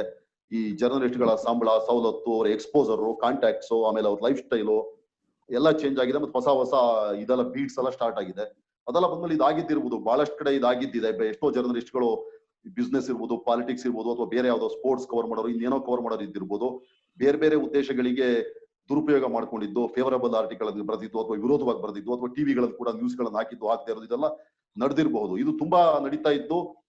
ಈಗ ಒಂದು 15 ವರ್ಷ ಹಿಂದೆ ಜರ್ನಲಿಸ್ಟ್ ಗಳಿಗೆ ಬಹಳ ಮರ್ಯಾದೆ ಹೋಗ್ತಾ ಇದೆ. ಇದು ಪರ್ಟಿಕ್ಯುಲರ್ಲಿ ಟಿವಿ ಚಾನಲ್ಗಳಲ್ಲಿ ಈ ಪ್ರಾಬ್ಲಮ್ ಜಾಸ್ತಿ ಆಗಿದೆ ಅಂತ ಗೊತ್ತಾಯ್ತು. ಆಮೇಲೆ ಒಂದು ನ್ಯಾಷನಲ್ ಬ್ರಾಡ್ಕಾಸ್ಟರ್ಸ್ ಅಸೋಸಿಯೇಷನ್ ಅಂತ ಒಂದು ಮಾಡ್ಕೊಂಡ್ರು. ಅದೊಂಥರ ಸೆಲ್ಫ್ ರೆಗ್ಯುಲೇಷನ್, ಅದು ಸೆಲ್ಫ್ ರೆಗ್ಯುಲೇಟರಿ ಅಥಾರಿಟಿ ಅವರೇ ಮಾಡ್ಕೊಂಡಿರೋದು. ಅದಕ್ಕೆ ಯಾರಿಗಾದ್ರೂ ಸಪೋಸ್ ಯಾವ್ದಾದ್ರು ಟಿವಿ ಚಾನಲ್ ನಲ್ಲಿ ಏನಾದ್ರು ನಿಮಗೆ ಇದಾಗಿದೆ, ಏನಾದ್ರು ನಿಮ್ಮ ವಿರುದ್ಧ ಸುದ್ದಿ ಹಾಕಿದ್ದಾರೆ, ತಪ್ಪ ಹಾಕಿದ್ದಾರೆ ಏನಾದ್ರು ಅನ್ಸಿದ್ರೆ ಅವ್ರಿಗೆ ಕಂಪ್ಲೇಂಟ್ ಮಾಡ್ಬೋದು. ಅವರು ಅದನ್ನ ಕರೆಕ್ಟ್ ಆಗಿ ಇನ್ವೆಸ್ಟಿಗೇಟ್ ಮಾಡ್ತಾರೆ. ಆಮೇಲೆ ಅಲ್ಲಿ ರಿಟೈರ್ಡ್ ಜಡ್ಜಸ್ ಇದ್ದಾರೆ, ಹೈಕೋರ್ಟ್ನವರು, ಸುಪ್ರೀಂ ಕೋರ್ಟ್ ನಲ್ಲಿ ಕೂಡ, ಅವರೆಲ್ಲ ಹಿಯರಿಂಗ್ ಮಾಡ್ತಾರೆ. ನೀವು ಲಾಯರ್ ಗಳನ್ನ ಕರ್ಕೊ ಬರ್ಬೋದು. ಕನ್ಸರ್ನ್ಡ್ ಟಿವಿ ಚಾನಲ್ಗಳು ಲಾಯರ್ ಕರ್ಕೊ ಬಂದು ರೆಪ್ರೆಸೆಂಟ್ ಮಾಡ್ಬೇಕಲ್ಲಿ. ಆಮೇಲೆ ಅವರು ಸಾಕಷ್ಟು ಫೈನ್ ಹಾಕ್ತಾರೆ, ಮತ್ತೆ ಅಪಾಲಜಿಯನ್ನ ದೊಡ್ಡದಾಗಿ ಹಾಕ್ಬೇಕು ಅಂತ ಹೇಳ್ತಾರೆ. ಆಮೇಲೆ ಈ ತರದ್ದೆಲ್ಲ ಬಹಳ ನಡೀತಾ ಇದೆ. ಆದ್ರಿಂದ ಅದು ಸುಮಾರಿಗೆ ಅದ್ರ ಪರಿಣಾಮ ಆಗಿದೆ. ಇನ್ನೊಂದು ಕಾರಣ ಏನಾಗುತ್ತೆ ಅಂದ್ರೆ, ಕೆಲವರು ಅದನ್ನ ಬಿಟ್ಟು ಹೋಗ್ಬಿಡ್ತಾರೆ. ಯಾವ್ದೋ ಟಿವಿ ಚಾನಲ್ನವರು ನಮ್ಮ ವಿರುದ್ಧ ನೀವು ಆರ್ಡರ್ ಪಾಸ್ ಮಾಡಿದ್ದೀರಿ ಅಂತ ಅವ್ರ ಮೆಂಬರ್ಶಿಪ್ ಅನ್ನ ನಮಗೆ ಬೇಡ ಅಂತ ಬಿಟ್ಟು ಹೋಗ್ತಾರೆ. ಅವಾಗ ಯಾರು ಏನೂ ಮಾಡ್ಲಿಕ್ಕಾಗಲ್ಲ. ಯಾಕೆ ಅಂದ್ರೆ ಅದು ಲೀಗಲ್ ಆಗಿ ಏನು ಸ್ಯಾಂಕ್ಟಿಟಿ ಇಲ್ಲ ಅದಕ್ಕೆ, ಆ ಬಾಡಿಗೆ. ಈ ನ್ಯೂಸ್ ಪೇಪರ್ಗಳಿಗೆ ಪ್ರೆಸ್ ಕೌನ್ಸಿಲ್ ಆಫ್ ಇಂಡಿಯಾ ಇದೆ, ಅದು statutory body. Press council of India ಅದು ಗೌರ್ಮೆಂಟ್ ಆಫ್ ಇಂಡಿಯಾದರೆ ಮಾಡಿರೋದು. ರಿಟೈರ್ಡ್ ಸುಪ್ರೀಂ ಕೋರ್ಟ್ ಜಡ್ಜ್ ಒಬ್ರು ಅದಕ್ಕೆ ಚೇರ್ಮನ್ ಆಗಿರ್ತಾರೆ. ಮತ್ತೆ ಜರ್ನಲಿಸ್ಟ್ಗಳು ಮತ್ತೆ ಬೇರೆ ಬೇರೆ ಫೀಲ್ಡ್ ಅವರು ಅದ್ರಲ್ಲಿ ಮೆಂಬರ್ ಆಗಿರ್ತಾರೆ. ಆದ್ರೆ ಅದಕ್ಕೆ ಏನಾಗಿದೆ, ಒಂಥರ ಹಲ್ಲಿಲ್ದೇ ಇರೋ ಹಾವು ತರ ಆಗಿದೆ ಪ್ರೆಸ್ ಕೌನ್ಸಿಲ್ ಆಫ್ ಇಂಡಿಯಾ. ಅವ್ರು ಏನೇ ಸೆನ್ಸೂರ್ ಮಾಡಿದ್ರು ಅದರಿಂದ ಯಾವುದೇ ಪ್ರಯೋಜನ ಆಗಲ್ಲ, ಆ ತರ ಆಗಿದೆ. ಕೆಲವೊಮ್ಮೆ ಏನಾಗುತ್ತೆ, ಈಗ ಇನ್ನೊಂದು ಸ್ಟ್ರಿಕ್ಟ್ ಮಾಡ್ಬೇಕು ಅಂತ ಆಗಿದೆ. ಈ ನ್ಯೂಸ್ ಪೇಪರ್, ಟಿವಿ ಚಾನಲ್ಗಳು ಬದುಕೋದು ಅಡ್ವರ್ಟೈಸ್ಮೆಂಟ್ ಗಳಿಂದ. ಈ ಅಡ್ವರ್ಟೈಸ್ಮೆಂಟ್ ಗಳಿಗೆ ಒಂದು ಬಾಡಿ ಇದೆ, ಅದ್ರ ಮುಖಾಂತರನೇ ಅದ್ರ ಮೆಂಬರ್ ಆಗಿದ್ದವ್ರು ಮಾತ್ರ ಅಡ್ವರ್ಟೈಸ್ಮೆಂಟ್ ಗಳನ್ನ ತಗೋಬಹುದು ಅಥವಾ ರಿಲೀಸ್ ಮಾಡಬಹುದು. ಆದ್ರಿಂದ ಅದನ್ನೇ ಸ್ಟಾಪ್ ಮಾಡಬೇಕು ಈ ತರ ಆದವರಿಗೆ ಅಂತ ಆಗಿದೆ.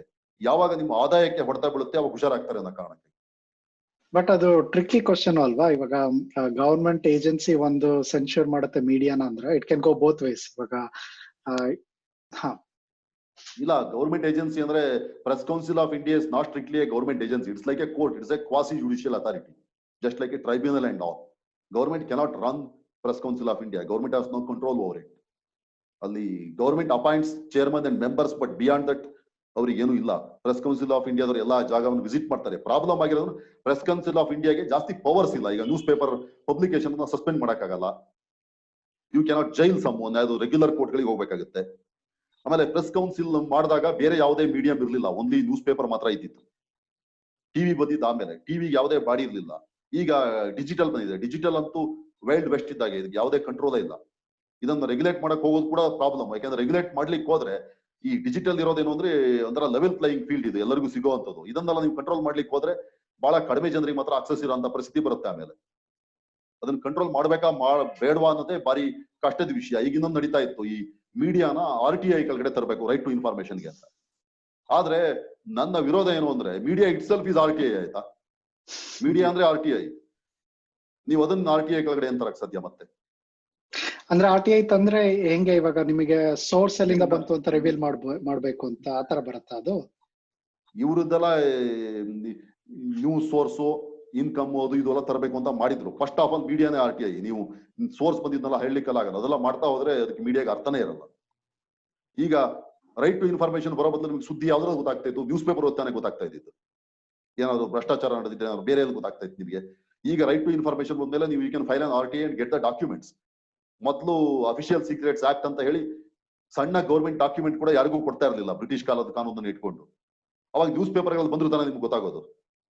ಹಳೆ ಕಾಲದ ಯಾವುದೇ ಸ್ಕ್ಯಾಮ್ಗಳಿರಲಿ RTI ಬರೋ ತನಕ ಈ ತೆಹಲ್ಕಾ ಗೇಲ್ಕಾ ಎಲ್ಲ ಬಂದಿದ್ದು ನ್ಯೂಸ್ ಪೇಪರ್ಗಳಿಂದನೇ ತಾನೆ. ಬೋಫರ್ಸ್ ಇರ್ಬೋದು, ತೆಹಲ್ಕಾ ಅರವಿಂದ್ ಇರ್ಬೋದು. ಆದ್ರಿಂದ ಆ ತರ ಇತ್ತದು. ಆದ್ರಿಂದ ನಾನು ಹೇಳೋದು ನ್ಯೂಸ್ ಪೇಪರೇ RTI ಅವಾಗ. ಈಗ ಈ ಸೆಲ್ಫ್ ರೆಗ್ಯುಲೇಷನ್ ಇರಲೇಬೇಕು, ಅದರಿಂದ ಬೇರೆ ಏನು ಮಾಡ್ಲಿಕ್ಕೆ ಆಗಲ್ಲ. ಬೇರೆ ಈ ನ್ಯೂಸ್ ಪೇಪರ್ ಅನ್ನ, ಟಿವಿನ, ಡಿಜಿಟಲ್ ಮೀಡಿಯಾನ ಸರ್ಕಾರ ಕಂಟ್ರೋಲ್ ಮಾಡಕ್ಕೆ ಬಿಡಬಾರ್ದು, ತಪ್ಪೋದು. ಸರ್ಕಾರ ಕಂಟ್ರೋಲ್ ಮಾಡ್ಲಿಕ್ಕೆ ಬಿಟ್ರೆ ಆಮೇಲೆ ಅದಕ್ಕೆ ಕೊನೆನೇ ಇಲ್ಲ. ಸರ್ಕಾರಗಳು ಕಂಟ್ರೋಲ್ ಮಾಡಕ್ಕೆ ಬಿಟ್ಟು ಯಾವ್ಯಾವ್ದಕ್ಕೆ ಏನೇನಾಗಿದೆ ಅಂತ ನಮ್ಗೆಲ್ಲರಿಗೂ ಗೊತ್ತು. ಈಗ ಜರ್ನಲಿಸ್ಟ್ಗಳು ಈ ಪ್ರೊಫೆಷನ್ ನ ಮರ್ಯಾದೆ ಉಳಿಬೇಕು, ಜನ ಇವರನ್ನು ನಂಬಬೇಕು, ಇಂಡಿಪೆಂಡೆನ್ಸ್ ಉಳಿಬೇಕು ಅಂತ ಇದ್ರೆ ನಮಗ್ ನಾವೇ ರೆಗ್ಯುಲೇಟ್ ಮಾಡ್ಕೋಬೇಕು. ಮಾಡದೇ ಇದ್ರೆ someone will do that and we will pay for it. ಈಗ ಸೆಲ್ಫ್ ರೆಗ್ಯುಲೇಷನ್ ಮಾಡೋದಕ್ಕೆ ಮೋಟಿವೇಶನ್ ಏನಂತ ಅಂದ್ರೆ ಈಗ ಅವ್ರಾಗ ರೆಗ್ಯುಲೇಟ್ ಮಾಡ್ಕೊಳ್ದಿದ್ರು ಏನು ಇಂಪ್ಯಾಕ್ಟ್ ಆಗ್ತಿಲ್ಲ ಅನ್ನೋ ಸಿಚುಯೇಷನ್ ಇರ್ಬೇಕಾದ್ರೆ they'll not have any incentive to do that ಅಲ್ವಾ? ಸೊ ಅದನ್ನ ಹೇಗೆ ಈಗ ಸೆಲ್ಫ್ ರೆಗ್ಯುಲೇಷನ್ ಮಾಡಕ್ ಕಾರಣ ಏನ್ ಗೊತ್ತಾ? ಸರ್ಕಾರದ ರೆಗ್ಯುಲೇಟ್ ಮಾಡಬಾರ್ದು ಅನ್ನೋದಕ್ಕೆ ಸೆಲ್ಫ್ ರೆಗ್ಯುಲೇಷನ್ ಸ್ಟಾರ್ಟ್ ಮಾಡ್ಕೊಂಡಿದ್ದು. ನ್ಯಾಷನಲ್ ಬ್ರಾಡ್ಕಾಸ್ಟ್ ಅಸೋಸಿಯೇಷನ್ ಮಾಡ್ಕೊಂಡಿದ್ದೆ ಅದಕ್ಕೆ. ಸರ್ಕಾರದವ್ರು ಮಾಡ್ತಾರೆ, ನಾವು ಮಾಡ್ಕೊಳ್ಳೋದೇ ಇದ್ರೆ ಅಂತ. ಅದಕ್ಕೆ ಸರ್ಕಾರಕ್ಕೆ ಹೇಳಿದ್ದೇನು, ನೀವು ಮಾಡ್ಬೇಡಿ, ನಾವೇ ನಮ್ಮನ್ನು ರೆಗ್ಯುಲೇಟ್ ಮಾಡ್ಕೋತೀವಿ ಎಲ್ಲ ಸೇರ್ಕೊಂಡು, ನಮ್ದೇ ಒಂದು ಅಸೋಸಿಯೇಷನ್ ತರ ಮಾಡ್ಕೊಂಡು ಒಂದು ಕ್ವಾಸಿ ಜುಡಿಷಿಯಲ್ ಬಾಡಿಯನ್ನು ಮಾಡ್ಕೊಂಡು ಅದರಿಂದ ಮಾಡ್ಕೋತೀವಿ ಅಂತ ಮಾಡಿದ್ದದು. ಈಗ ಅದು ಉಪಯೋಗಕ್ಕೆ ಬರ್ತಾ ಇಲ್ಲ ಅಂತ ಒಂದು ವಾದ ಇದೆ. ಯಾಕೆಂದ್ರೆ ಕೆಲವು ಮೆಂಬರ್ಗಳು ಅದನ್ನು ಬಿಟ್ಟು ಹೋಗ್ಬಿಟ್ಟಿದ್ದಾರೆ. ಅದರಲ್ಲಿ ಅವ್ರ ವಿರುದ್ಧ ಏನಾದ್ರು ಫೇವರಬಲ್ ಅಲ್ಲದೆ ಇರುವಂತ ಜಡ್ಜ್ಮೆಂಟ್ ಅನ್ನ, ವರ್ಡಿಕ್ಟ್ ಅನ್ನ ಕೊಟ್ಟಾಗ, ಅವ್ರಿಗೆ ಫೈನ್ ಹಾಕಿದಾಗ, ಅಥವಾ ನೀವು ಪ್ರೈಮ್ ಟೈಮ್ ರಾತ್ರಿ 9 ಗಂಟೆಗೆ ಅಪಾಲಜಿ ಹಾಕಿ ಅಂತ ಹೇಳಿದಾಗ ಅವ್ರು ಬಿಟ್ಟು ಹೋಗಿದ್ದಾರೆ, ನಾವು ನಿಮ್ ಮೆಂಬರ್ ಆಗಲ್ಲ ಅಂತ. ಅವಾಗ ನೀವೇನು ಮಾಡ್ಲಿಕ್ಕೆ ಅವಾಗ ಉಳಿದಿದ್ದ ದಾರಿ ಏನು ಅಂದ್ರೆ ಡಿಫೆಮೇಷನ್ ಕೇಸ್ ಹಾಕೋದು. ಇನ್ನೊಂದು ವಾದ ಇದೆ, ಈ ಸೆಲ್ಫ್ ರೆಗ್ಯುಲೇಷನ್ ಬೇಕಾಗಿಲ್ಲ, ಸರ್ಕಾರಿ ರೆಗ್ಯುಲೇಷನ್ ಬೇಕಾಗಿಲ್ಲ, ಮೀಡಿಯಾಗೆ ನೀವೇ ಡಿಫೆಮೇಷನ್ ಇಂದ ಎಕ್ಸಂಪ್ಷನ್ ಇಲ್ಲ, aggrieved party can go and file a defamation case ಅಂತ. ಆದ್ರೆ ಈ ಡಿಫೆಮೇಷನ್ ಕೇಸ್ಗಳನ್ನ ಎಷ್ಟು ಜನರು ಹಾಕ್ಲಿಕ್ಕೆ ಸಾಧ್ಯ, ಅದ್ರ ಟೈಮ್ ಎಷ್ಟು ಕನ್ಸ್ಯೂಮ್ ಆಗುತ್ತೆ, ಅದಕ್ಕೆ ದುಡ್ಡು ಎಷ್ಟು ಖರ್ಚಾಗುತ್ತೆ, ಮತ್ತೆ ನಮ್ಮ ಕೋರ್ಟ್ಗಳಲ್ಲಿ ಆ ಕೇಸ್ಗಳು ಡಿಸೈಡ್ ಆಗ್ಲಿಕ್ಕೆ ಎಷ್ಟು ವರ್ಷ ಬೇಕಾಗುತ್ತೆ. ಆಮೇಲೆ ಕನ್ವಿಕ್ಷನ್ ರೇಟ್ ಅಂತೂ ತುಂಬಾ ಕಡಿಮೆ, 1% ಕೂಡ ಇಲ್ಲ. ಆಮೇಲೆ ಮಧ್ಯದಲ್ಲೇ ಕೇಸ್ಗಳನ್ನ ಡಿಸ್ಮಿಸ್ ಮಾಡೋದು, ವಿಡ್ರಾ ಮಾಡ್ಕೊಳ್ಳೋದು ಏನೋ ನಡೆಯುತ್ತೆ ಇಂಥ ಕೆಲಸಗಳೆಲ್ಲ. ಆದ್ರಿಂದ ಅದು ತಪ್ಪು ಅಂತ. ಸೊ ಲುಕ್, ಇವಾಗ ಅಡ್ವರ್ಟೈಸಿಂಗ್ ಕೌನ್ಸಿಲ್ ಅಥವಾ ಮೀಡಿಯಾದವರು ಒಂದು ಲಾಂಗ್ ಟೈಮ್ ಬ್ಯಾಕ್ ಈ ನಾನ್ ಪೇಯಿಂಗ್ ಅಡ್ವರ್ಟೈಸಿಂಗ್ ಅಂದ್ರೆ ಮೀಡಿಯಾ ಅಡ್ವರ್ಟೈಸ್ ಮಾಡ್ಬೇಕಾದ್ರೆ ಮೀಡಿಯಾದವ್ರಿಗೆ ದುಡ್ಡು ಕೊಟ್ಟಿಲ್ಲ ಅಂದ್ರೆ ಅವ್ರ ಆಡ್ಸ್ ನ ಯಾರು ಬೇರೆಯವರು ಹಾಕೋಬಾರ್ದು ಅಂತ. For example, if company A does not pay money to, let us say, a publication for publishing the ad, ಅವ್ರಿಗೆ ಇನ್ ಮಿಕ್ಕಿದ ಯಾವ ಪಬ್ಲಿಕೇಶನ್ಸ್ ಕೂಡ ಕ್ರೆಡಿಟ್ ಕೊಡಬಾರ್ದು ಅಂತ ಒಂದು ಒಪ್ಪಂದ ಮಾಡ್ಕೊಂಡಿದ್ರು. ರೈಟ್? ಅದು ತುಂಬಾ ಎಫೆಕ್ಟಿವ್ ಆಗಿ ವರ್ಕ್ ಆಗಿತ್ತು. ಯಾಕಂದ್ರೆ ನಾನು ಅಡ್ವರ್ಟೈಸಿಂಗ್ ಅಲ್ಲಿ ಇದ್ದಾಗ ಜನ ಬೇಕಾದ್ರೆ ಅಡ್ವರ್ಟೈಸಿಂಗ್ ಏಜೆನ್ಸೀಸ್ ದುಡ್ಡು ಕೊಡದೆ ಇರ್ತಿದ್ರು, ಆದ್ರೆ ಪಬ್ಲಿಕೇಶನ್ ಮೀಡಿಯಾದವರಿಗೆ ಮಾತ್ರ ಪಕ್ಕಾ ದುಡ್ಡು ಕಳಿಸ್ತಾ ಇದ್ರು. ಅದು ಒಂಥರ ಸಿಸ್ಟಮಿಕ್ ರೆಗ್ಯುಲೇಷನ್ ಇತ್ತು. And there was A initiative, right? ನಮಗ್ ಮೋಸ ಆದ್ರೆ ಬೇರೆಯವರಿಗೂ ನಾವು ಅವನಿಗೆ ಬೇರೆ ಎಲ್ಲೂ ಆಡ್ ಪಬ್ಲಿಷ್ ಮಾಡಕ್ ಕೊಡಲ್ಲ ಅಂತ. ಬಟ್ ಇದು ಸೆಲ್ಫ್ ರೆಗ್ಯುಲೇಷನ್ ಅನ್ನೋದು it is a little difficult ಅಲ್ವಾ? ಅಂದ್ರೆ ಕಾಂಪಿಟೇಟಿವ್ ಪ್ರೆಷರ್ಸ್ ಇರುತ್ತೆ, ಅಷ್ಟೊಂದು TRP ಗೆ ಹೊಡೆದಾಟ ಮಾಡ್ತಾ ಇರ್ಬೇಕಾದ್ರೆ ಕಾನ್ಸ್ಪೈರ್ ಮಾಡೋದು ಸಹಜ, 2-3 ಜನ ಸೇರಿ. ಸೊ ಈ ತರ ಅದು ವರ್ಕ್ ಆಗ್ತಿಲ್ಲ ಅಂತ ನೀವು ಎಕ್ಸಾಂಪಲ್ ಕೊಡ್ತಾ ಇದೀರಾ. ಬಟ್ ವರ್ಲ್ಡ್ ವೈಡ್ ವರ್ಕ್ ಆಗ್ತಾ ಇರೋ ದೇಶಗಳು ಅಥವಾ ಸಿಸ್ಟಮ್ಸ್ ಏನಾದ್ರು ಇದೆಯಾ ನಿಮ್ಗೆ? ಇದು ಚೆನ್ನಾಗಿದೆ, ಇದು ನಾವು ಇಂಡಿಯಾನಲ್ಲೂ ಮಾಡಬಹುದು ಅಂತ ಅನ್ಸಿದ್ಯಾ ನಿಮ್ಗೆ? ನನಗೆ ಗೊತ್ತಿರೋ ಇಂಗ್ಲೆಂಡ್ ನಲ್ಲಿ ಓಂಬುಡ್ಸ್ಮನ್ ಸಿಸ್ಟಮ್ ಇದೆ, ಅದು ವರ್ಕ್ ಆಗ್ತಾ ಇದೆ ಸಾಕಷ್ಟು ಮಟ್ಟಿಗೆ. ಆಮೇಲೆ ಆ ತರ ಸಿಸ್ಟಮ್ ಇನ್ನು ಕೆಲವು ದೇಶಗಳಲ್ಲಿದೆ, ಅಲ್ಲೂ ಎಲ್ಲ ವರ್ಕ್ ಆಗ್ತಾ ಇದೆ. ಈ ನೀವು ಅಡ್ವರ್ಟೈಸ್ಮೆಂಟ್ ಅಂತ ಹೇಳಿದ್ರಲ್ಲ, ಅದೇ ತರದಲ್ಲೇ ಅದು ಅಡ್ವರ್ಟೈಸ್ಮೆಂಟ್ ಬಾಡಿ ಇದೆಯಲ್ಲ, ಅದು ಕೂಡ ಹೀಗೇನೆ ಮಾಡ್ಕೊಂಡಿರೋದು ಎಲ್ಲ ಸೇರ್ಕೊಂಡು. ಯಾರಾದ್ರೂ ಡಿಫಾಲ್ಟ್ ಆದ್ರೆ ಅವ್ರ ಅಡ್ವರ್ಟೈಸ್ಮೆಂಟ್ ಅನ್ನು ಯಾರು ತಗೊಳಲ್ಲ, ಆ ಕಂಪನಿ ಅಡ್ವರ್ಟೈಸ್ಮೆಂಟ್ ಕೂಡ ಯಾರು ತಗೊಳಲ್ಲ, ಯಾರು ಹಾಕಲ್ಲ. ಒಂದ್ಸಲ ಡಿಫಾಲ್ಟ್ ಆದ್ರೆ ಅವರು ಎಲ್ಲಾ ಬಾಕಿ ಕೊಡ್ದೇನೆ ಆಮೇಲೆ ಅವ್ರನ್ನ ಬ್ಲಾಕ್ ಲಿಸ್ಟ್ ಮಾಡ್ತಾರೆ. ಇದರಲ್ಲಿ ಇನ್ನೇನು ಮಾಡಕ್ ಸಾಧ್ಯ? ಈಗ ಒಂದು 40 ಟಿವಿ ಚಾನಲ್ ಅಥವಾ ಒಂದು 50 ಟಿವಿ ಚಾನಲ್ ಯಾವುದೋ ಒಂದು ಅಸೋಸಿಯೇಷನ್ಗೆ ಪಾರ್ಟ್ ಆಗಿರುತ್ತೆ. 2 ಚಾನಲ್ ಅವರು they refuse to carry apology or refuse to pay the fine or anything. ನೀವು ಅವ್ರನ್ನ ಏನು ಮಾಡ್ಲಿಕ್ಕಾಗಲ್ಲ. ಏನ್ ಮಾಡ್ಲಿಕ್ಕೆ ಸಾಧ್ಯ? ಅವರು ನಿಮ್ಮ ರೈವಲ್ ಚಾನಲ್ಸ್ ನಡ್ಕೊಂಡು ಹೋಗ್ತಾರೆ ಅಷ್ಟೇ ಅವರು. ಅದಕ್ಕೆ ದಾರಿ ಇರೋದು ಏನು ಅಂದ್ರೆ ಈಗ ಎಲ್ಲ ಸೇರ್ಕೊಂಡು ಅಡ್ವರ್ಟೈಸ್ ಗಳನ್ನ ಯಾರು ಕೊಡಬಾರ್ದು ಅಂತ ಮಾಡಿದ್ರೆ, ನಾರ್ಮಲಿ ಅಡ್ವರ್ಟೈಸ್ ಗಳನ್ನೆಲ್ಲ ಏಜೆನ್ಸಿ ಮುಖಾಂತರ ರಿಲೀಸ್ ಮಾಡುತ್ತಾನೆ. ಯಾವ ಚಾನಲ್ ಈಗ ಗಿಲ್ಟಿ ಆ ಚಾನಲ್ ಗಳಿಗೆ ಅಡ್ವರ್ಟೈಸ್ಮೆಂಟ್ ಕೊಡಬಾರ್ದು ಅಂತ ಏನಾದ್ರು ಮಾಡಿದ್ರೆ ಅದು ಪರಿಣಾಮ ಆಗಬಹುದು. ಅದು ಎಷ್ಟು ಮಟ್ಟಿಗೆ ಸಾಧ್ಯ ಅಂತ ಗೊತ್ತಿಲ್ಲ. ಎಲ್ಲವೂ ಪ್ರಾಬ್ಲಮ್ ಏನು ಅಂದ್ರೆ ಇವೆಲ್ಲ ಡಬಲ್ ಎಡ್ಜ್ ಸ್ವೋರ್ಡ್. ಇದು it can cut both ways. ಯಾಕೆಂದ್ರೆ ಇದನ್ನೇ ಉಪಯೋಗಿಸ್ಕೊಂಡು ಒಳ್ಳೆ ಜನರನ್ನ ಹೆರಾಸ್ ಮಾಡಬಹುದು ನೀವು. ಈಗ ಇಂಡಿಯಾದಲ್ಲಿ ಪವರ್ ಗಳನ್ನೆಲ್ಲ ಕೊಡೋದು ತುಂಬಾ ಸುಲಭ, ಕೊಟ್ಟ ಮೇಲೆ ಏನಾಗುತ್ತೆ ಅನ್ನೋದು ಬಾರಿ ಕಷ್ಟ. ಯಾವ ತರ ಮಾಡ್ಕೋಬಹುದು. ಬಹಳ ಹುಷಾರಾಗಿರ್ಬೇಕು. ಈಗ ಇಂಡಿಯಾದಲ್ಲಿ ಇದು ನಡೀತಾ ಇದೆ. ಇಂಡಿಯಾದಲ್ಲಿ ಇರೋಷ್ಟು ಲಾಗಳು ಎಲ್ಲೂ ಇಲ್ಲ. ಪ್ರತಿ ಒಂದು ಕ್ರೈಮ್ ಆದ್ರೆ ಒಂದು ಹೊಸ ಲಾ ಪಾಸ್ ಮಾಡ್ತಾರೆ. ಅದರಿಂದ ಏನು ಕ್ರೈಮ್ ಏನು ಕಮ್ಮಿ ಆಗಿಲ್ಲ. ಆದ್ರೆ ಇನ್ನೋಸೆಂಟ್ ಜನರನ್ನೆಲ್ಲ ಹೆರಾಸ್ ಮಾಡೋದು ತುಂಬಾ ಸುಲಭ ಆಗ್ಬಿಟ್ಟಿದೆ ಈಗ ಅದನ್ನೆಲ್ಲ ಯೂಸ್ ಮಾಡ್ಕೊಂಡು. ಈಗ ನಮ್ಮಲ್ಲಿ ಮಾಸ್ಕ್ ಹಾಕೊಳ್ಳೋದ್ರೆ ದಂಡ ಹಾಕ್ತೀನಿ ಅಂತ ಹೇಳ್ತಾ ಇದ್ರಲ್ಲ, ಈ ಪೊಲೀಸರುಗಳಿಗೆ ಮಾರ್ಷಲ್ಗಳಿಗೆ ಲಂಚ ಕಲೆಕ್ಟ್ ಮಾಡಕ್ಕೆ ಇನ್ನೊಂದು ಅವಕಾಶ ಅದು. ಆ ತರದ್ದೆಲ್ಲ ನಡೆಯುತ್ತೆ ಇಲ್ಲಿ. ಯಾಕೆಂದ್ರೆ ಇಂಡಿಯಾದಲ್ಲಿ ನಮ್ಮ ಇಂಡಿಯಾ ಇದೆಯಲ್ಲ, ವೆಸ್ಟರ್ನ್ ಕಂಟ್ರಿಗೂ ನಮಗೂ ವ್ಯತ್ಯಾಸ ಇದೆ. ಅವ್ರ ಸ್ಟ್ಯಾಂಡರ್ಡ್ ನಮ್ಮ ಮೀಡಿಯಾದಲ್ಲೂ ಇಲ್ಲ, ಪಾಲಿಟಿಕ್ಸ್ ಅಲ್ಲೂ ಇಲ್ಲ, ಇನ್ಸ್ಟಿಟ್ಯೂಷನ್ಗಳು ಆ ತರ ಸ್ಟ್ರಾಂಗ್ ಆಗಿಲ್ಲ. ಇಲ್ಲಿ ಪಬ್ಲಿಕ್ ಕೂಡ ಆ ತರ ಇಲ್ಲ. ಆದ್ರಿಂದ what works for Europe or America may not work for India. Right. Indian media is also quite young. That's interesting. ಅಂದ್ರೆ ಇವಾಗ ಒಂದು ಕಾನ್ವರ್ಸೇಷನ್ ಏನ್ ಮಾಡೋದು ಅಂದ್ರೆ, ಐ ಮೀನ್ ಪಿ ಸಾಯಿನಾಥ್ ಮತ್ತೆ ಸುಮಾರು ಜನ ಇದನ್ನೇ ಕಾನ್ವರ್ಸೇಷನ್ಸ್ ಮಾಡಿದ್ದಾರೆ.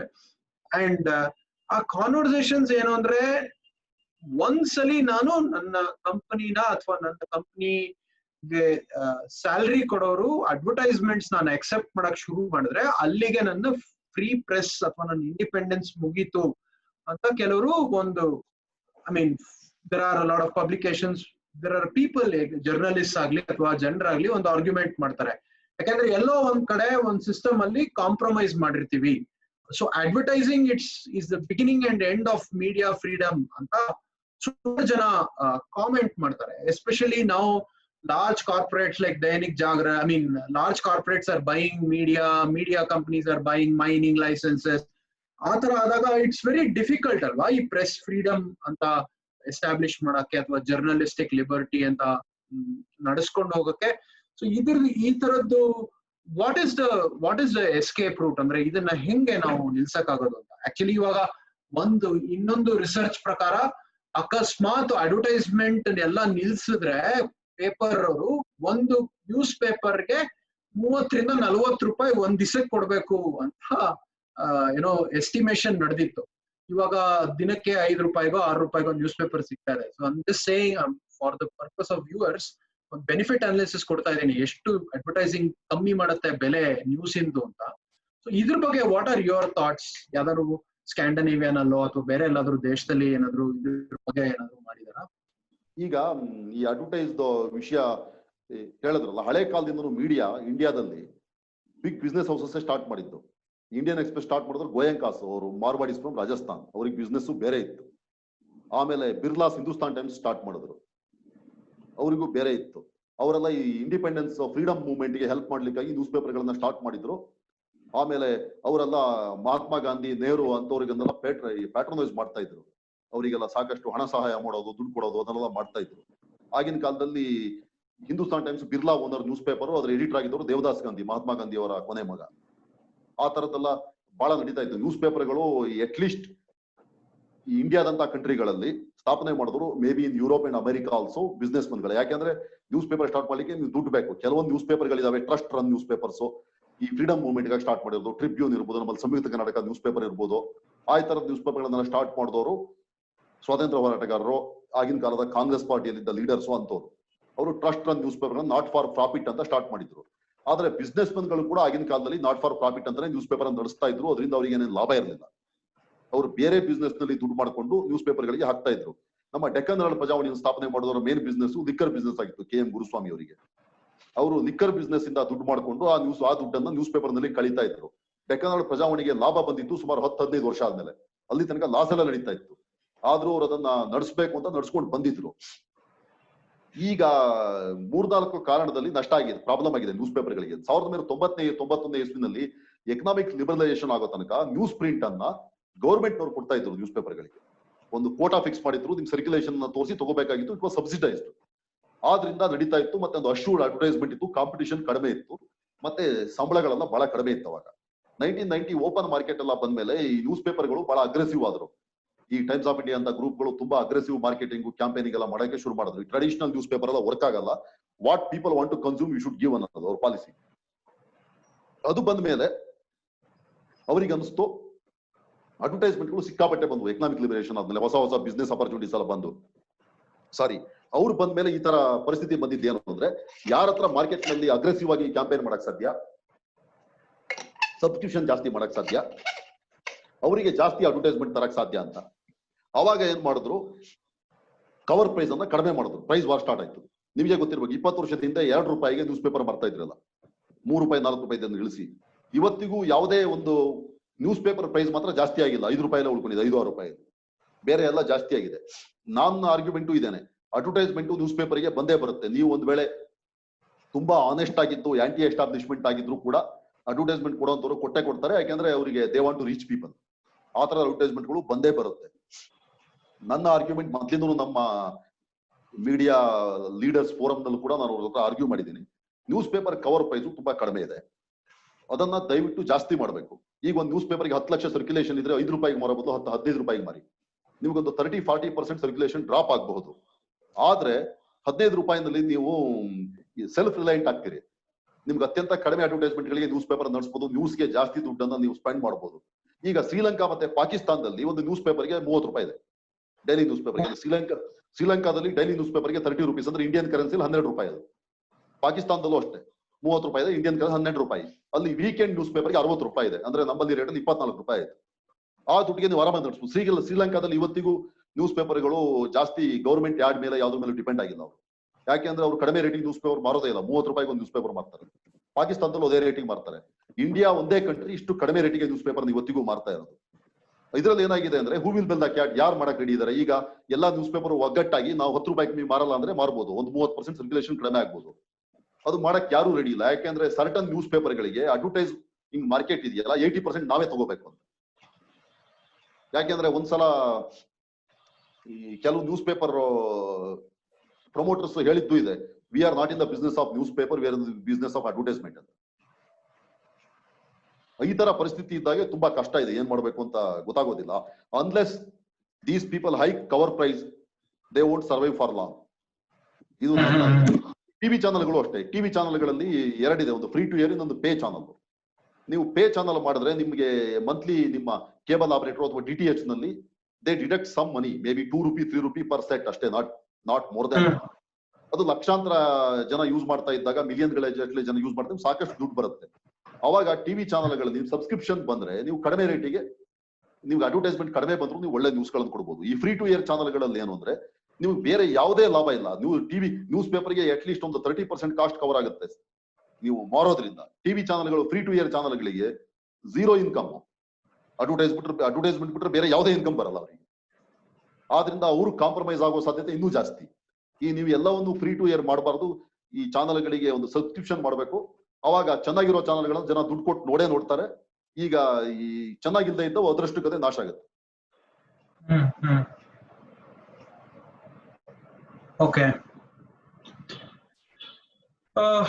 ಸೊ ಈ ಸ್ಕ್ಯಾಂಡಿನೇವಿಯಾ ಮಾಡೆಲ್ ಬಗ್ಗೆ ಏನಾದ್ರು ಗೊತ್ತಾ? ಅಲ್ಲಿ ಸ್ಪೆಸಿಫಿಕ್ ರೂಲ್ಸ್ ಇದೆಯಂತೆ, ಕಾರ್ಪೊರೇಟ್ಸ್ ಮತ್ತೆ ಮೀಡಿಯಾದವರು ಮ್ಯೂಚುವಲ್ ಬಿಸ್ನೆಸಸ್ ನ ಎಂಟರ್ ಮಾಡೋ ಹಾಗೆ ಇಲ್ಲ ಅಂತ. ಆ ತರದ್ದು ಏನಾದ್ರು ವರ್ಕ್ ಆಗ್ಬೋದಾ? ಮತ್ತೆ ಈ ತರ ರಾಡಿಕಲ್ ಡಿಸಿಷನ್ಸ್ ಅಥವಾ ಈ ತರ ಡಿಸಿಷನ್ಸ್ ನ ಇಂಪ್ಲಿಮೆಂಟ್ ಮಾಡಕ್ಕೆ ಜರ್ನಲಿಸ್ಟ್ ಡೇ ಫೋರಂ ಇದೆಯಾ? Or journalist worried about this laws? ಈಗ ಸ್ಕ್ಯಾಂಡಿನೇವಿಯನ್ ಕಂಟ್ರೀಸ್ ಪ್ರಾಬ್ಲಮ್ ಏನು ಅಂದ್ರೆ, ಆಲ್ ಸೈಡ್ ಸ್ಕ್ಯಾಂಡಿನೇವಿಯನ್ ಕಂಟ್ರೀಸ್ ಅಲ್ಲ, socialist countries. They are rich socialist countries. ಅಲ್ಲಿ cradle to grave government takes care of everything, be it Sweden or Norway, even Denmark, maybe Sweden and Norway ಅಂದ್ರೆ ಇನ್ನೂ ಜಾಸ್ತಿ. ಆದ್ರಿಂದ ಅಲ್ಲಿ ಅವ್ರು ಸುಪ್ರೀತ್ ಅವರು Sweden ನಲ್ಲಿ ಇದಾರಲ್ಲ, ಕೇಳಿ, ಸ್ವೀಡನ್ ನಲ್ಲಿ ನ್ಯೂಸ್ ಪೇಪರ್ಗಳಲ್ಲಿ ಯಾವುದೇ ನ್ಯೂಸೇ ಬರಲ್ಲ. ಯಾಕಂದ್ರೆ ಏನು ನಡೆಯೋದೇ ಇಲ್ಲ.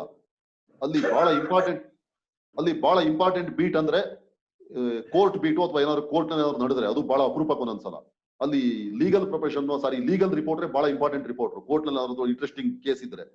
ಇಲ್ಲಿ ಏನು ಪಾಲಿಟಿಕ್ಸ್ ನಲ್ಲಿ ಅಲ್ಲಿ ಕರಪ್ಷನ್ ಬಹಳ ಕಡಿಮೆ ಇರೋದ್ರಿಂದ ಆಲ್ಮೋಸ್ಟ್ ನಿಲ್ ಅಲ್ಲಿ ಬೇರೆ ಯಾವುದೇ ಸುದ್ದಿಗಳು ಬರ್ಲಿಕ್ಕೆ ಸಾಧ್ಯ ಇಲ್ಲ. ಪಾಲಿಟಿಕ್ಸ್ ಎಲ್ಲ ಬಹಳ ಸ್ಟ್ರೇಟ್ ಆಗಿ ಮಾಡ್ತಾರೆ ಅಲ್ಲಿ ಜನಗಳು. ಮತ್ತೆ ಇನ್ನೊಂದು ಆ ಕಂಟ್ರಿಗಳಲ್ಲಿ ದೊಡ್ಡ ದೊಡ್ಡ ಕಾರ್ಪೊರೇಷನ್ಗಳನ್ನು ಜರ್ನಲಿಸಂ ಬಿಡಿ ಬೇರೆ ಎಲ್ಲೂ ಬೆಳೆಯಕ್ ಬಿಡಲ್ಲ ಅವ್ರು. ಯಾಕಂದ್ರೆ ಸೋಷಿಯಲಿಸ್ಟ್ ಕಂಟ್ರಿಗಳಾಗಿರೋದ್ರಿಂದ ಆ ದೇಶಗಳಲ್ಲಿ ಅತ್ಯಂತ ಶ್ರೀಮಂತರು ಫೋರ್ಬ್ಸ್ ಲಿಸ್ಟ್ ಎಲ್ಲ ಬಹಳ ಕಡಿಮೆ. ತುಂಬಾ ದೊಡ್ಡ ದೊಡ್ಡ ಶ್ರೀಮಂತರಿಗೆ ಅವ್ರು ಯಾವುದೇ ಬೆಳೆಯಕ್ ಬಿಡಲ್ಲ. ಮೊನೋಪೊಲಿಯನ್ನು ಅವರು ಎನ್ಕರೇಜ್ ಮಾಡಲ್ಲ ಆ ದೇಶಗಳಲ್ಲಿ. ಅಲ್ಲಿ ಸರ್ಕಾರದೇ ಮೊನೋಪೊಲಿ ಅಷ್ಟೇ ಇರೋದು, ಬೇರೆ ಯಾರದ್ದು ಇಲ್ಲ. ಆ ಮಾಡೆಲ್ ಅಲ್ಲಿ ವರ್ಕ್ ಆಗಿರ್ಬೋದು. ತುಂಬಾ ಕಡಿಮೆ ಪಾಪ್ಯುಲೇಷನ್ ಇರೋ, ರಿಸೋರ್ಸ್ ತುಂಬಾ ಜಾಸ್ತಿ ಇರೋ ದೇಶಗಳು, ಆಮೇಲೆ ಲಿಟ್ರಸಿ ರೇಟ್ ಇರೋ ದೇಶಗಳು, ಅವುಗೆಲ್ಲ ಒಂದು ಹಿಸ್ಟ್ರಿ ಇದೆ, ಅವುಗಳಿಗೆಲ್ಲ ಒಂದು ಟ್ರೆಡಿಷನ್ ಇದೆ. ಅದನ್ನೆಲ್ಲ ನಮ್ಮಂತ ಓವರ್ ಪಾಪ್ಯುಲೇಟೆಡ್ ಕಂಟ್ರೀಸ್ ಅಲ್ಲಿ ಮಾಡಕ್ ಸಾಧ್ಯ ಇಲ್ಲ. We are A very poor country. ಮತ್ತೆ ಆ ರೀತಿ ಎಲ್ಲ ಮಾಡ್ಲಿಕ್ಕೆ ಹೋದ್ರೆ ನೀವು ನ್ಯೂಸ್ ಪೇಪರ್ಗಳನ್ನ ಸ್ಥಾಪನೆ ಮಾಡ್ಲಿಕ್ಕೆ, ಟಿವಿ ಚಾನಲ್ ಸ್ಥಾಪನೆ ಮಾಡ್ಲಿಕ್ಕೆ ಯಾರು ಬರೋದಿಲ್ಲ, ದುಡ್ಡೇ ಯಾರ ಹತ್ರ ಇರೋದಿಲ್ಲ. ಆದ್ರಿಂದ ಈ ಯುರೋಪ್ ಮಾಡೆಲ್ ನಮ್ಮಲ್ಲಿ ವರ್ಕ್ ಆಗೋದು ತುಂಬಾ ಕಷ್ಟ. ನಾವು ನಮಗೆ ಯಾವ್ದಾದ್ರು ಒಂದು ಮಾಡೆಲ್ ಅನ್ನ ಡಿವೈಸ್ ಮಾಡ್ಕೋಬೇಕು. ಇದ್ರ ಬಗ್ಗೆ ಯಾರು ಯೋಚನೆ ಮಾಡ್ತಾ ಇದ್ದಾರೆ ಸತೀಶ್? somebody is thinking ಇದ್ರ ಬಗ್ಗೆ ಏನಾದ್ರು ನಿಮ್ಮಲ್ಲೇ ಪ್ರೆಸ್ ಕ್ಲಬ್ ಅಲ್ಲೋ ಅಥವಾ ಎಲ್ಲಾದ್ರೂ ಚರ್ಚೆಗಳು ನಡೀತಾ ಇದೆ? Do you have any people, senior journalists that you look up to who are thinking about achieving this? ಅಥವಾ ಇವೆಲ್ಲ ನಡೆಯಲ್ಲ ಗುರು, ಸುಮ್ನೆ ಹೆಂಗಿದೆಯೋ ಹಂಗ ಅಡ್ಜಸ್ಟ್ ಮಾಡ್ಕೊಂಡು ಹೋಗೋಣ ಅಂತ ಸಿಚುವೇಶನ್ ಬಂದಿದಾರ? ಇಲ್ಲ, ಇದು ಡಿಬೇಟ್ ಬಹಳ ವರ್ಷದಿಂದ ನಡೀತಾ ಇದೆ. ಈ ಜರ್ನಲಿಸ್ಟ್ ಗಳದ್ದು ಸಿಕ್ಕಾಪಟ್ಟೆ ಸೆಮಿನಾರು, ಸಿಂಪೋಸಿಯಮ್ ನಡೀತಾನೆ ಇರುತ್ತೆ. ಕೆಲವೊಮ್ಮೆ ಈಗ ಕೊರೋನಾ ಬಂದಿದ್ರಿಂದ ಇಲ್ಲದೆ ಇದ್ರೆ ನಡೀತಾನೆ ಇರುತ್ತೆ. ವಾರಕ್ಕೊಂದು 15 ದಿನಕ್ಕೊಂದು ಆಲ್ ಓವರ್ ಇಂಡಿಯಾ. ಗವರ್ಮೆಂಟ್ನವರು ಎಷ್ಟೋ ಇಂಥ ಸೆಮಿನಾರ್ಗಳನ್ನ ಪ್ರೆಸ್ ಕೌನ್ಸಿಲ್ನವರು, ಅವರು ಇವರು, press club of various cities, ಅವರು ಇವರು ಎಲ್ಲ ಆರ್ಗನೈಸ್ ಮಾಡ್ತಾನೆ ಇರ್ತಾರೆ. ನಡೀತಾನೆ ಇರುತ್ತೆ ಇಂಥದ್ದಲ್ಲ. ಆಮೇಲೆ ಎಡಿಟ್ಸ್ ಗಿಲ್ಡ್ ಆಫ್ ಇಂಡಿಯಾ ಇದೆ, ಅವರು ಡಿಸ್ಕಸ್ ಮಾಡ್ತಾ ಇರ್ತಾರೆ. ನ್ಯಾಷನಲ್ ಬ್ರಾಡ್ಕಾಸ್ಟರ್ಸ್ ಅಸೋಸಿಯೇಷನ್ ಅವರು ಡಿಸ್ಕಸ್ ಮಾಡ್ತಾ ಇರ್ತಾರೆ. ಆಮೇಲೆ ಜರ್ನಲಿಸಂ ಕಾಲೇಜ್ಗಳು, ಸ್ಕೂಲ್ಗಳು, ಯೂನಿವರ್ಸಿಟಿಗಳು ಅಲ್ಲಿ ಎಲ್ಲಾ ಕಡೆ ನಡೀತಾ ಇರುತ್ತೆ. ಆಮೇಲೆ some NGOs, some foreign funded NGOs ಅವರೆಲ್ಲ ಸೆಮಿನಾರು, ಸಿಂಪೋಸಿಯಂ ಎಲ್ಲ ಮಾಡ್ತಾನೆ ಇರ್ತಾರೆ. ತುಂಬಾ ನಡೀತಾನೆ ಇರುತ್ತೆ. ಎಲ್ಲರೂ ಇದನ್ನ ಡಿಸ್ಕಸ್ ಮಾಡಿ ಸಾಕಾಗಿದೆ. ಆದ್ರೆ ಇದನ್ನ ಎಕ್ಸಿಕ್ಯೂಟ್ ಮಾಡೋದು ಹೇಗೆ, ಇಂಪ್ಲಿಮೆಂಟ್ ಮಾಡೋದು ಹೇಗೆ ಅಂತ ಸಾಧ್ಯ ಇಲ್ಲ, ಯಾರಿಗೂ ಗೊತ್ತಿಲ್ಲ ಮುಂದೆ ಏನ್ ಮಾಡಬೇಕು ಅಂತ. ಅದಕ್ಕಾಗಿ ಬಹಳ ಜನರಿಗೆ ಏನಾಗ್ಬಿಟ್ಟಿದೆ ಅಂದ್ರೆ ಇದೆಲ್ಲ ಆಗದೆ ಇರೋ ಕೆಲಸ, ಏನು ಮಾಡಕ್ಕಾಗಲ್ಲ ಅನ್ನೋ ನಿರ್ಧಾರಕ್ಕೆ ಕೆಲವರು ಬಂದ್ಬಿಟ್ಟಿದ್ದಾರೆ. ಇನ್ನೊಂದು ಏನ್ ನಡೀತಾ ಇದೆ ಇಂಡಿಯಾದಲ್ಲಿ ಅಂದ್ರೆ ಇತ್ತೀಚೆಗೆ ಅಂದ್ರೆ ಒಂಥರ ಈ ಡಿಜಿಟಲ್ ಬಗ್ಗೆ ತುಂಬಾ ಕ್ರೇಜ್ ಬಂದ್ಬಿಟ್ಟಿದೆ ಎಲ್ಲಾ ಮೀಡಿಯಾ ಆರ್ಗನೈಸೇಷನ್ ಗಳಿಗೆ. Beat print or beat television ಅವ್ರು ಹೇಳೋದು ಅಂದ್ರೆ ಡಿಜಿಟಲ್ ನಲ್ಲೇ ಜಾಸ್ತಿ ಜನ ಇನ್ ಮುಂದೆ ಟಿವಿಯನ್ನು ಕನ್ಸ್ಯೂಮ್ ಮಾಡೋದು. ಈ ಟ್ರೆಡಿಷನಲ್ ವೇ ಆಫ್ ಡಿಸ್ಟ್ರಿಬ್ಯೂಷನ್ ಇದೆಯಲ್ಲ, ಕೇಬಲ್ ಅಂಡ್ DTH, ಅದಿರಲ್ಲ ಬಹಳ ದಿನ. ಆದ್ರೆ ಇದರಿಂದನೇ ಜಾಸ್ತಿ ಆಗುತ್ತೆ. ಅದ್ರ ಮೇಲೆ ನಾವು ಫೋಕಸ್ ಮಾಡ್ಬೇಕು ಅಂತ ಒಂದು. ಇನ್ನೊಂದು ನ್ಯೂಸ್ ಪೇಪರ್ಗಳಿಗೂ ಅದೇ ಬಂದ್ಬಿಟ್ಟಿದೆ. ಈ ಡಿಸ್ಟ್ರಿಬ್ಯೂಷನ್ ಅದರಲ್ಲೇ ಮಾಡೋದು ಈಸಿ, ಅದೇ ನಡೆಯುತ್ತೆ ಅಂತ. ನನ್ನ ಪ್ರಕಾರ ನಡೆಯಲ್ಲ. ನ್ಯೂಸ್ ಪೇಪರ್ಗಳು ಇಂಡಿಯಾದಲ್ಲಿ 50-60 ವರ್ಷ ಆದ್ರೂ ಏನೋ ಆಗಲ್ಲ, ಇದ್ದೇ ಇರುತ್ತೆ. You can't kill the print. TV ಈಗ ಟ್ರೆಡಿಷನಲ್ ಡಿಸ್ಟ್ರಿಬ್ಯೂಷನ್ ಸಿಸ್ಟಮ್ ಇದೆಯಲ್ಲ, DTH, ಕೇಬಲ್, ಆ ತರದಲ್ಲಿ ನಡೆಯುತ್ತೆ ಇನ್ನು ಮುಂದೆ ಕೂಡ ನನ್ನ ಪ್ರಕಾರ. ಆದ್ರೆ ಇಂಟರ್ನೆಟ್ ಪೆನೆಟ್ರೇಷನ್ ತುಂಬಾ ಹೈ ಆಗಿರೋದ್ರಿಂದ ಇಂಟರ್ನೆಟ್ ಅನ್ನು ಯೂಸ್ ಮಾಡ್ಕೊಂಡು ಮಾಡ್ಬೋದು ಅಂತ ಇದೆ. ಆದ್ರೆ ಹೊಸ ಕಾಂಪಿಟೇಟರ್ ಬರ್ತಾ ಇದ್ದಾರೆ. ನೀವೇ ನೋಡಿದ್ದೀರಿ, 100 ಯೂಟ್ಯೂಬ್ ಚಾನಲ್ಗಳಿದೆ ಈಗ, ಅವ್ರವ್ರದ್ದೇ ನ್ಯೂಸ್ ಮಾಡ್ಕೊಂಡು ಹಾಕುವಂತವ್ರು.